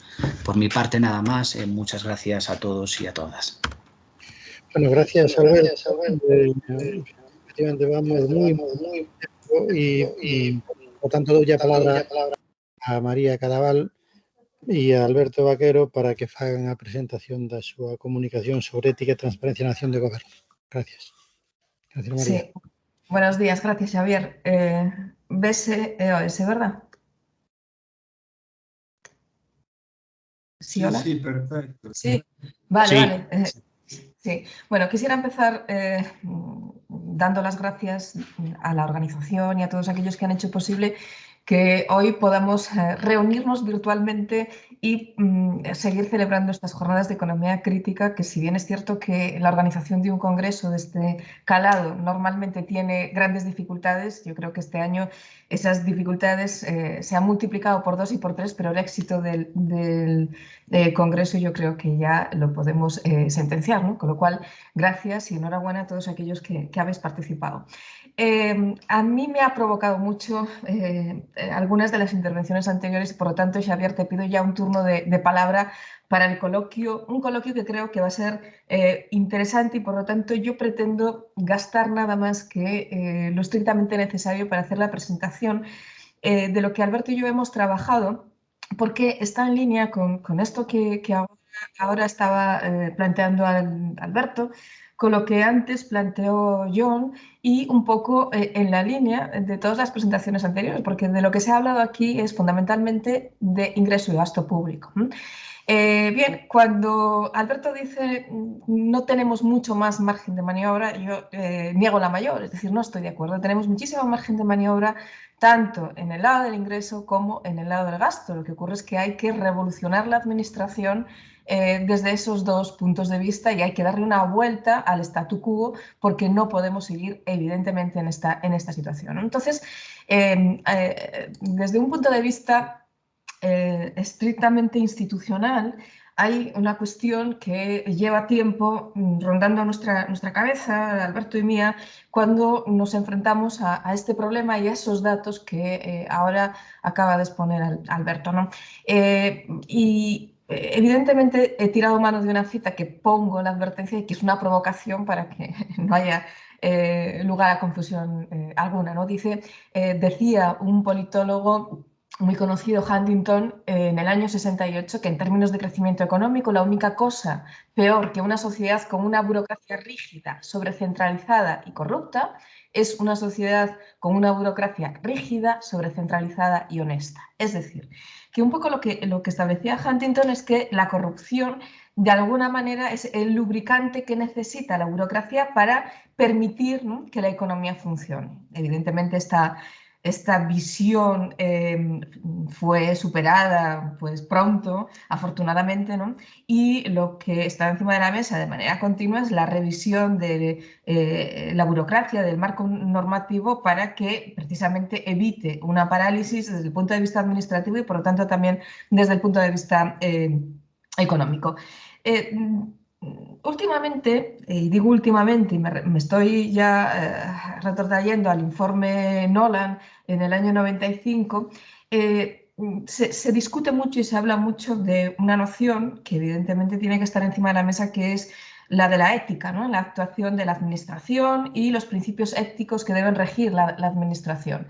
Bien, lo primero que hemos hecho ha sido preguntarnos, bueno, ¿cómo podemos definir la corrupción, ¿no?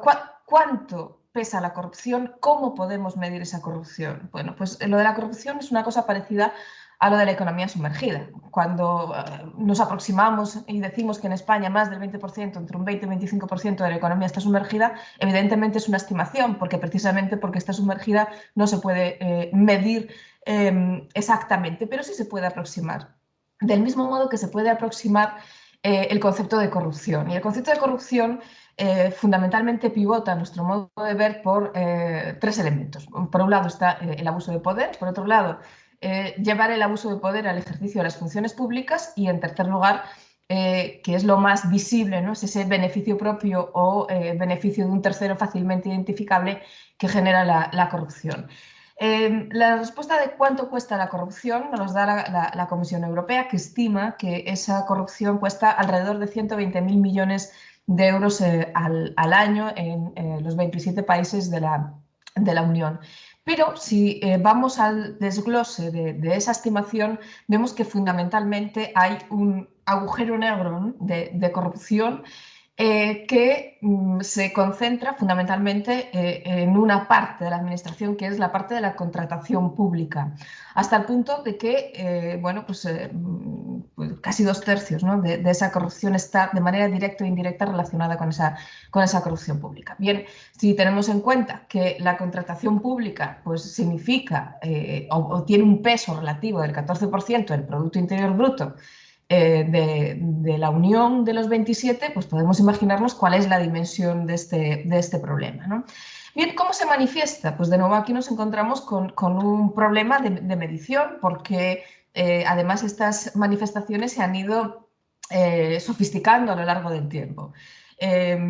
Por ejemplo, cuando se hacen licitaciones a medida, cuando las licitaciones se fragmentan en contratos menores para evitar el control, que significa un contrato mayor, cuando vemos los conflictos de intereses que los empleados públicos encargados de la contratación pueden tener y si lo relacionamos con la adjudicación de contratos se puede medir y ver, y desde luego en un uso no justificado siempre de los procedimientos de urgencia con el que muchas veces contrata la administración, ¿no? Todo esto metido en un mismo saco lo que nos deriva es en un problema, no solo económico, sino también en un problema democrático. El problema económico evidentemente se traduce en lo que bien señalaba ahora Alberto, ¿no? Fundamentalmente afecta a los servicios públicos y dentro de los servicios públicos a la protección de aquellos que están más desfavorecidos. Por lo tanto, cuando nosotros medimos o vemos de qué manera podemos atajar la corrupción y hablamos de esos principios éticos, que está muy bien, sobre todo, está muy bien que nos creamos ese estatuto ético, ¿no?, que todo empleado público o servidor público debe tener. Es como si nos dotamos de un gran coche, pero ese gran coche tiene que transitar por una carretera llena de baches y por tanto no le va a permitir avanzar, ¿no? Habría que profundizar, por tanto, en el entorno institucional y en la construcción de ese entorno institucional de una manera profunda, de una manera cierta. Bien, si nos preguntamos cómo está España en esto, salimos mal parados. Y salimos mal parados porque si nos vamos a los indicadores de calidad institucional que elabora el Banco Mundial, nos encontramos con que, bueno, en rendición de cuentas, pues no estamos muy alejados, digamos, de lo que serían los países centroeuropeos. En efectividad gubernamental, pues nos distanciamos bastante de nuestros colegas mediterráneos, pero salimos muy mal parados en la calidad regulatoria, en el respeto a la ley y sobre todo en el respeto a los contratos y una variable que últimamente ha empeorado de manera significativa, digo últimamente, la última década, que es el control de la corrupción, ¿no? Como podéis ver, la primera columna es siempre la relativa o referente a España y luego tenemos Francia, Gran Bretaña, Reino Unido, Italia, Grecia, Portugal y Estados Unidos, ¿no? Y bueno, pues vemos que los países mediterráneos tienen un comportamiento en esto que deben mejorar o donde les queda todavía mucho que caminar, pero España se encuentra pues lejos de esa calidad regulatoria o lejos de esos controles de corrupción y de contratos que nos estaría homologando con nuestros colegas centroeuropeos. Y como vemos, desde luego la evolución es cualquier cosa menos favorable, porque lo único que hemos hecho en la última década, como decía antes, ha sido descender y descender de manera significativa en una variable que ya señalábamos como es el control de la corrupción, ¿no? Esto se traduce directamente en un cambio en la confianza de los ciudadanos en el sector público, cambio de la confianza en los partidos, que sería esta línea o esta barra gris, cambio de confianza en los gobiernos, que es la línea naranja, y el cambio de confianza también en un elemento esencial de la democracia como puede ser el Parlamento Nacional, ¿no? Con lo cual vemos que no solamente ha empeorado, sino que empeora en términos relativos con respecto a nuestros socios en la Unión Europea, lo cual es francamente preocupante. Como os decía, se ha avanzado mucho y se ha dicho mucho sobre la necesidad de actuar desde los principios éticos, pero debemos ser conscientes de que una norma por sí misma no consigue un cambio en el comportamiento. Lo importante es contar, evidentemente, con un código ético, pero que se incorpore a ese instrumento los complementos necesarios para poder hacerlo creíble y, por lo tanto, para poder llevarlo a la práctica. Y desde nuestro punto de vista, además de ese sistema de integridad institucional, debería contarse con un marco de integridad institucional donde no solamente esté el sector público, sino también el sector privado, donde exista un verdadero mecanismo de rendición de cuentas y, por lo tanto, un enfoque de integridad institucional que el BID, el Banco Iberoamericano de Desarrollo, ha tildado como enfoque de integridad institucional 360 grados, es decir, los principios sí, la prevención también, pero desde luego la gestión del riesgo y el control de ese riesgo. Bien, ¿qué es lo que se nos pide? Lo que se nos pide, y se nos pide además de una manera explícita en los Objetivos de Desarrollo Sostenible, en concreto en el Objetivo 16, es paz, justicia e instituciones sólidas. Pues bien, dentro de esas instituciones sólidas debemos incluir las instituciones europeas, sin duda, pero también la española. La contratación pública en España pesa un 10% sobre el PIB y representa el 25% del gasto público total. Y, por lo tanto, lo que echamos de menos es, dentro de este esquema de las técnicas de compliance que tan de moda se han puesto, es que se acompañe de una organización real y efectiva de la administración, como podría ocurrir en cualquier otra organización. Nos referimos a que debe haber un catálogo de prioridades y una ordenación de esas prioridades y las preferencias, una evaluación de todos los riesgos que puede tener la ejecución de esos programas y, por lo tanto, la prevención de los mismos y, por último, consecuencias, ¿no?, en caso de incumplimiento. Nos parece que sería muy práctico introducir algo que en el año 2021 ha entrado en vigor de manera teórica a través de una directiva europea, pero que parece que tiene poco recorrido práctico, al menos de momento en España, que es el poner encima de la mesa de una manera seria el llamado estatuto del denunciante, es decir, que las denuncias de corrupción puedan venir a través de una denuncia.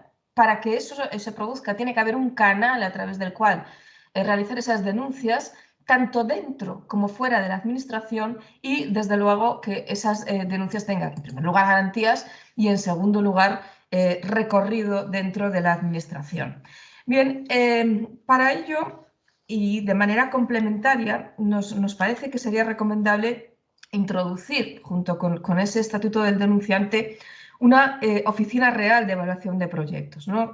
Sabemos que en España existe una oficina independiente de regulación y supervisión de la contratación, pero nace con un problema de origen, y ese problema de origen es que puede supervisar, pero no tiene capacidad de control y mucho menos de intervención en esos procesos de contratación, con lo cual nos da la impresión de que nace un poco coja, ¿no?, esa oficina de supervisión. Por lo tanto, lo que proponemos es un organismo, una oficina de evaluación de proyectos, pero no una oficina de evaluación de proyectos a posteriori, sino una oficina de evaluación de proyectos públicos que tenga una visión global o que tenga la capacidad de visuar de manera global todas las actuaciones que se llevan a cabo con respecto a un determinado bien, un determinado servicio, con 3 objetivos básicos, ¿no? El primero, tratar de hacer eficiente ese gasto. El segundo, tratar de hacer responsables a aquellos que se encargan de toda la tramitación desde el principio hasta el final de ese gasto. Y por último, el enganche dentro de lo que es la serie de actuación del sector público en ese tipo de prestaciones de bienes y servicios, y que no se utilice la evaluación como, bueno, pues, elementos o compartimentos estancos de manera aislada. Por lo tanto, y concluyo ya poniendo encima de la mesa cuestiones o propuestas que pueden ser objeto de discusión, pero que desde luego, desde nuestro punto de vista, no debieran faltar. El diagnóstico es fundamental, pero junto con ese diagnóstico hay que empezar a hablar en serio de las cosas que sirven de agujeros, como decía al principio, agujeros negros, para que el gasto público se cuele muchas veces y se desvíe de lo que es el fin último, su fin último, que es la sociedad en su conjunto, y no determinado tipo de agentes en particular, ¿no? Por ello, nos parece que es imprescindible la regulación de los lobbies, como ya ocurre en otros países, pero en España esto todavía está opaco, esto todavía pues no se cuenta, y las pequeñitas cosas que se van sabiendo, bueno, pues requieren, ¿no?, de una regulación explícita contra esto. Como decía antes, lo del estatuto del denunciante nos parece fundamental, del mismo modo que es fundamental contar con un régimen sancionador que sea ágil y que sea real, o que se acomode a la realidad, de tal forma que los sancionados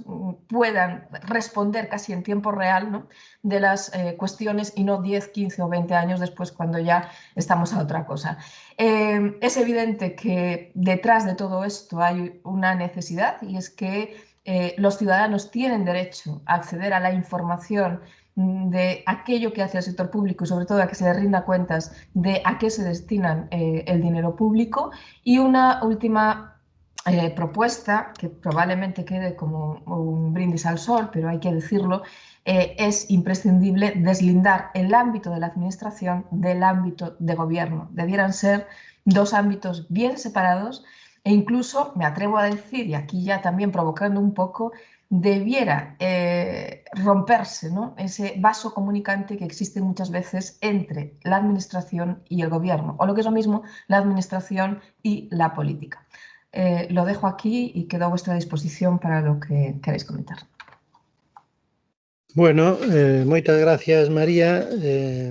Muchas gracias a todos los que habéis participado. Fueron 7 presentaciones, con lo cual nos hemos consumido totalmente el tiempo que estaba previsto para las presentaciones y el debate. Son ya las 12. A las 12:30 empiezan las siguientes sesiones paralelas. Lo que a mí se me ocurre, porque si no, no habría ni oportunidad a un mínimo diálogo, es que aquellos que quieran aprovechar este tiempo de descanso y de café en su casa, si quieren utilizarlo para debatir aquí en este foro, pues podemos aprovechar al menos un cuarto de hora, si queréis, extender un cuarto de hora la sesión, para que pueda haber un mínimo intercambio de pareceres, ¿no? Entonces, ya sin consumir más minutos, pues yo lo que diría es que si hay alguien que quiera intervenir y que no sea alguien que haya intervenido en la presentación, lo digo porque efectivamente María Cadaval fue la primera que pidió la palabra, pero vamos a abrir un turno de intervenciones si alguien más está interesado en intervenir.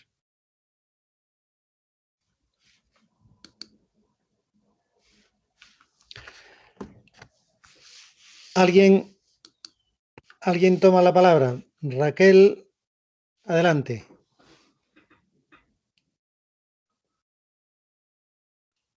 Sí, Raquel.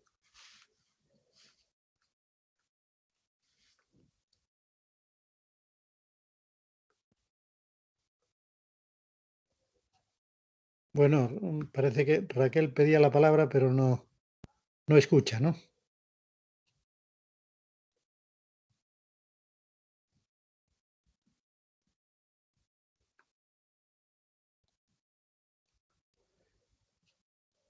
¿Alguien más quiere intervenir?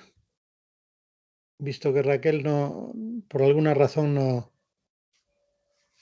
no puede. Sí, adelante, Raquel. Abre el micro.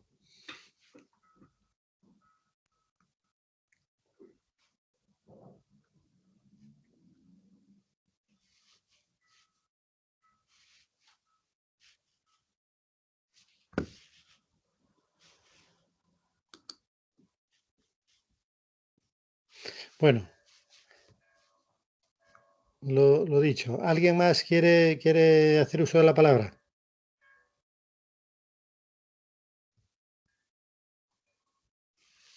Raúl, no sé qué pasa con Raquel.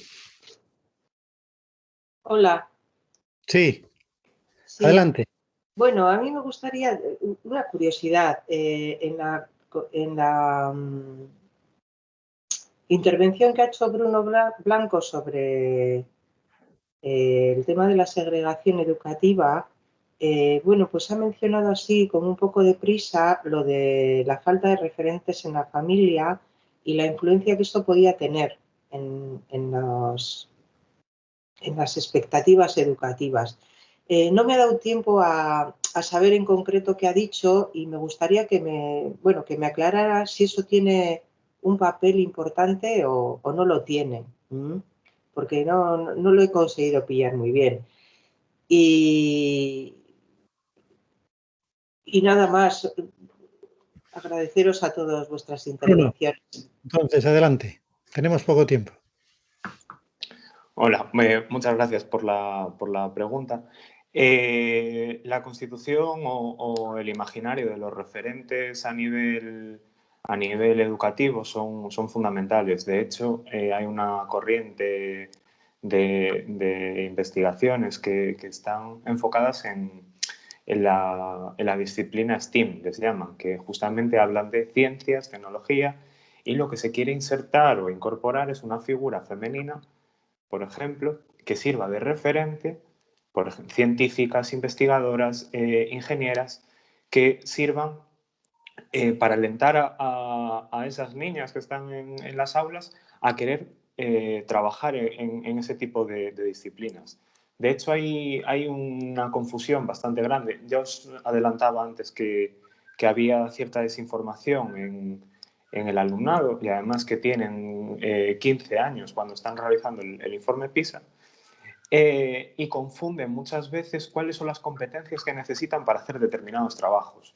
Hay alguna investigación que se citó que comparaba las competencias que necesitan para la Facultad de Psicología con las competencias que tienen que desarrollar para ingeniería, que podíamos pensar que son muy, muy diferentes, pero no, es todo mucho más holístico. Entonces, el papel de los referentes, en este caso femeninos, en el mundo es fundamental.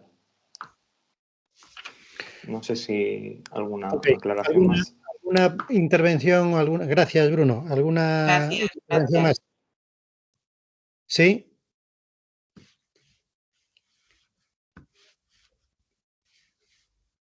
¿Alguna intervención más? Bueno, entonces, si no hay más, sí que le doy... Yo quería comentar algo, pero bueno, le voy a dar la palabra a María Cadaval porque la solicitó previamente. Adelante, María. Me has castigado por ello. Gracias, Javier. No, supongo que está John todavía por ahí. ¿Podemos saberlo? Sí. Sí, John. Vale. Me ha gustado mucho la visión, ¿no?, que habéis dado de el cambio en la jornada laboral y sobre todo ligándolo con el sistema tributario. Has apuntado una cosa que yo creo que ese es el punto de partida. Yo no voy a meterme en la parte laboral porque no sé de ello, soy fiscalista y por lo tanto voy a la parte pura y dura y positiva, ¿no? Digo que has apuntado una cuestión que yo creo que es el pilar fundamental de todo esto y, si no entendí mal, tú proponías un impuesto ad hoc, ¿no? Para poder financiar la rebaja en la jornada laboral, ¿es así? Bueno, puede incluirse también dentro del impuesto de sociedades. No tiene por qué ser un impuesto. Podría ser un impuesto de reparto aparte, pero también podría ser una partida o una de las categorías, incluir una categoría extra en la Vale, declaración de porque impuestos de sociedades. así ya me encaja más. Es decir, un poco el comentario mío venía precisamente para apuntar esto, ¿no? Si echamos la vista atrás, en el año 2007 la recaudación del impuesto de sociedades eran 44.823 millones de euros. 44.000 millones de euros. El año 2019, porque el 20 va a ser anormal para todo, por lo tanto vamos a hacer la comparación con el año 2019, después de esa supuesta recuperación económica de España, donde efectivamente se recupera el nivel de Producto Interior Bruto, la recaudación del impuesto de sociedades es de 22.700 millones de euros. Es decir, faltan 20.000 millones de euros del impuesto de sociedades, que todos debiéramos estar preguntándonos dónde están los 20.000 millones de euros del impuesto de sociedades, porque si hemos recuperado la actividad, ¿por qué no hemos recuperado la recaudación del impuesto de sociedades, ¿no? En unos días se anunciará probablemente una nueva comisión para la reforma del sistema de financiación y para la reforma del sistema fiscal, y una de las cuestiones que estará sin duda encima de la mesa va a ser esta, porque lo que sí es cierto es que bien sean bonificaciones, deducciones, elusión fiscal, evasión fiscal, lo que sí es cierto es que tenemos un problema de recaudación en un impuesto fundamental como es el impuesto de sociedades. Entonces yo creo que ni siquiera sería necesario incluir un nuevo impuesto para esa propuesta que habéis hecho vosotros. Simplemente con ver con lupa dónde están los agujeros, ¿no?, del impuesto de sociedades, sería más que suficiente para financiar no solo esta reforma, sino alguna otra también. Vale, gracias. Era simplemente ese comentario. Gracias, María. Creo que muy oportuno esa reflexión sobre un tema que seguramente en otras sesiones se habrá tratado algo, aunque no he visto ninguna comunicación al respecto sobre todos los agujeros de nuestro sistema fiscal, que realmente ahí sí que creo que son una asignatura pendiente tan grande como la de la corrupción, porque también es corrupción, porque se legisla en beneficio de unos sectores determinados. Bueno, ¿alguna intervención más?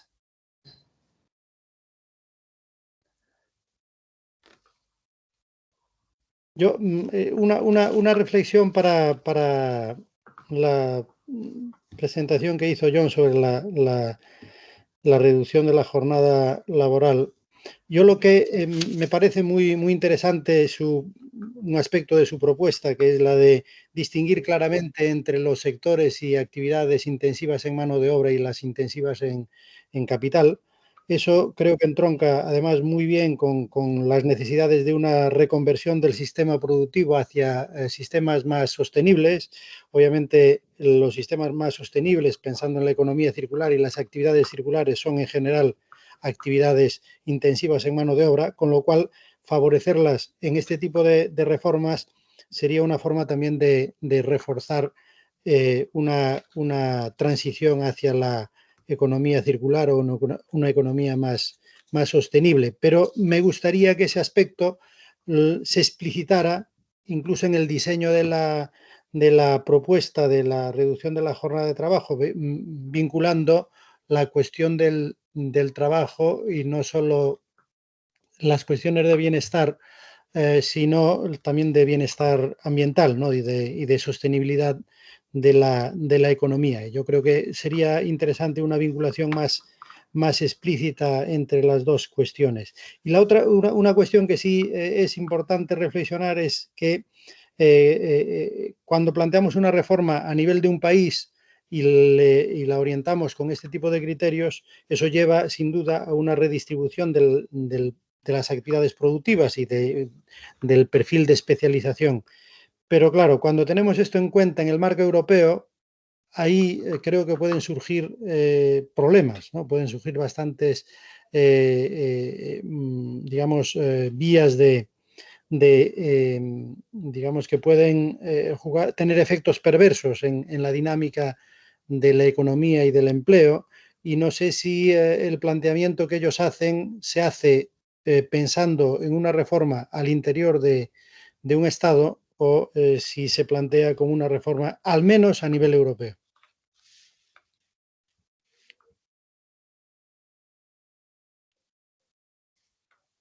¿Os contesto? ¿Os digo? Sí, si quieres. Dado que estamos en tiempo de muchas gracias. Muchas gracias, María Dolores y Xavier. A ver, nosotros, como he dicho, en el lado de la fiscalidad tenemos una intuición, ¿no? La intuición de que el reparto tiene que ser también el reparto de la financiación.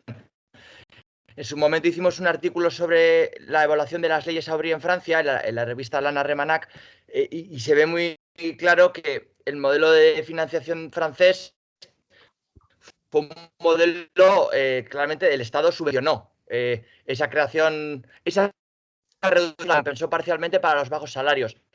Pero claro, nosotros consideramos que eso tiene un problema y es que ahora mismo, igual que el problema de la corrupción, que también has presentado estupendamente con propuestas, la tributación de los beneficios empresariales es el melón este de los 22.000 millones de euros, que bueno, que igual ahora será algo menos, pero sigue siendo 15, 20.000 millones de euros para que las empresas aumenten su... Entonces, ese aumento de la tributación de los beneficios pueden ser nuevos ingresos que en nuestro caso consideramos que se debería hacer una reforma conjunta, o sea, introducir este criterio, pero se podrían introducir otros criterios, ¿no? No solamente el de la reducción, el paso a las 34 o a los 4 días semanales o a las 32 horas, sino, por ejemplo, la igualdad de hombres y mujeres en el salario o cuestiones también de introducción de criterios de sostenibilidad. Es decir, el impuesto de sociedades debería ser un impuesto corrector de la privada para beneficiar, subvencionar los avances un poco en la línea que se proponen, ¿no?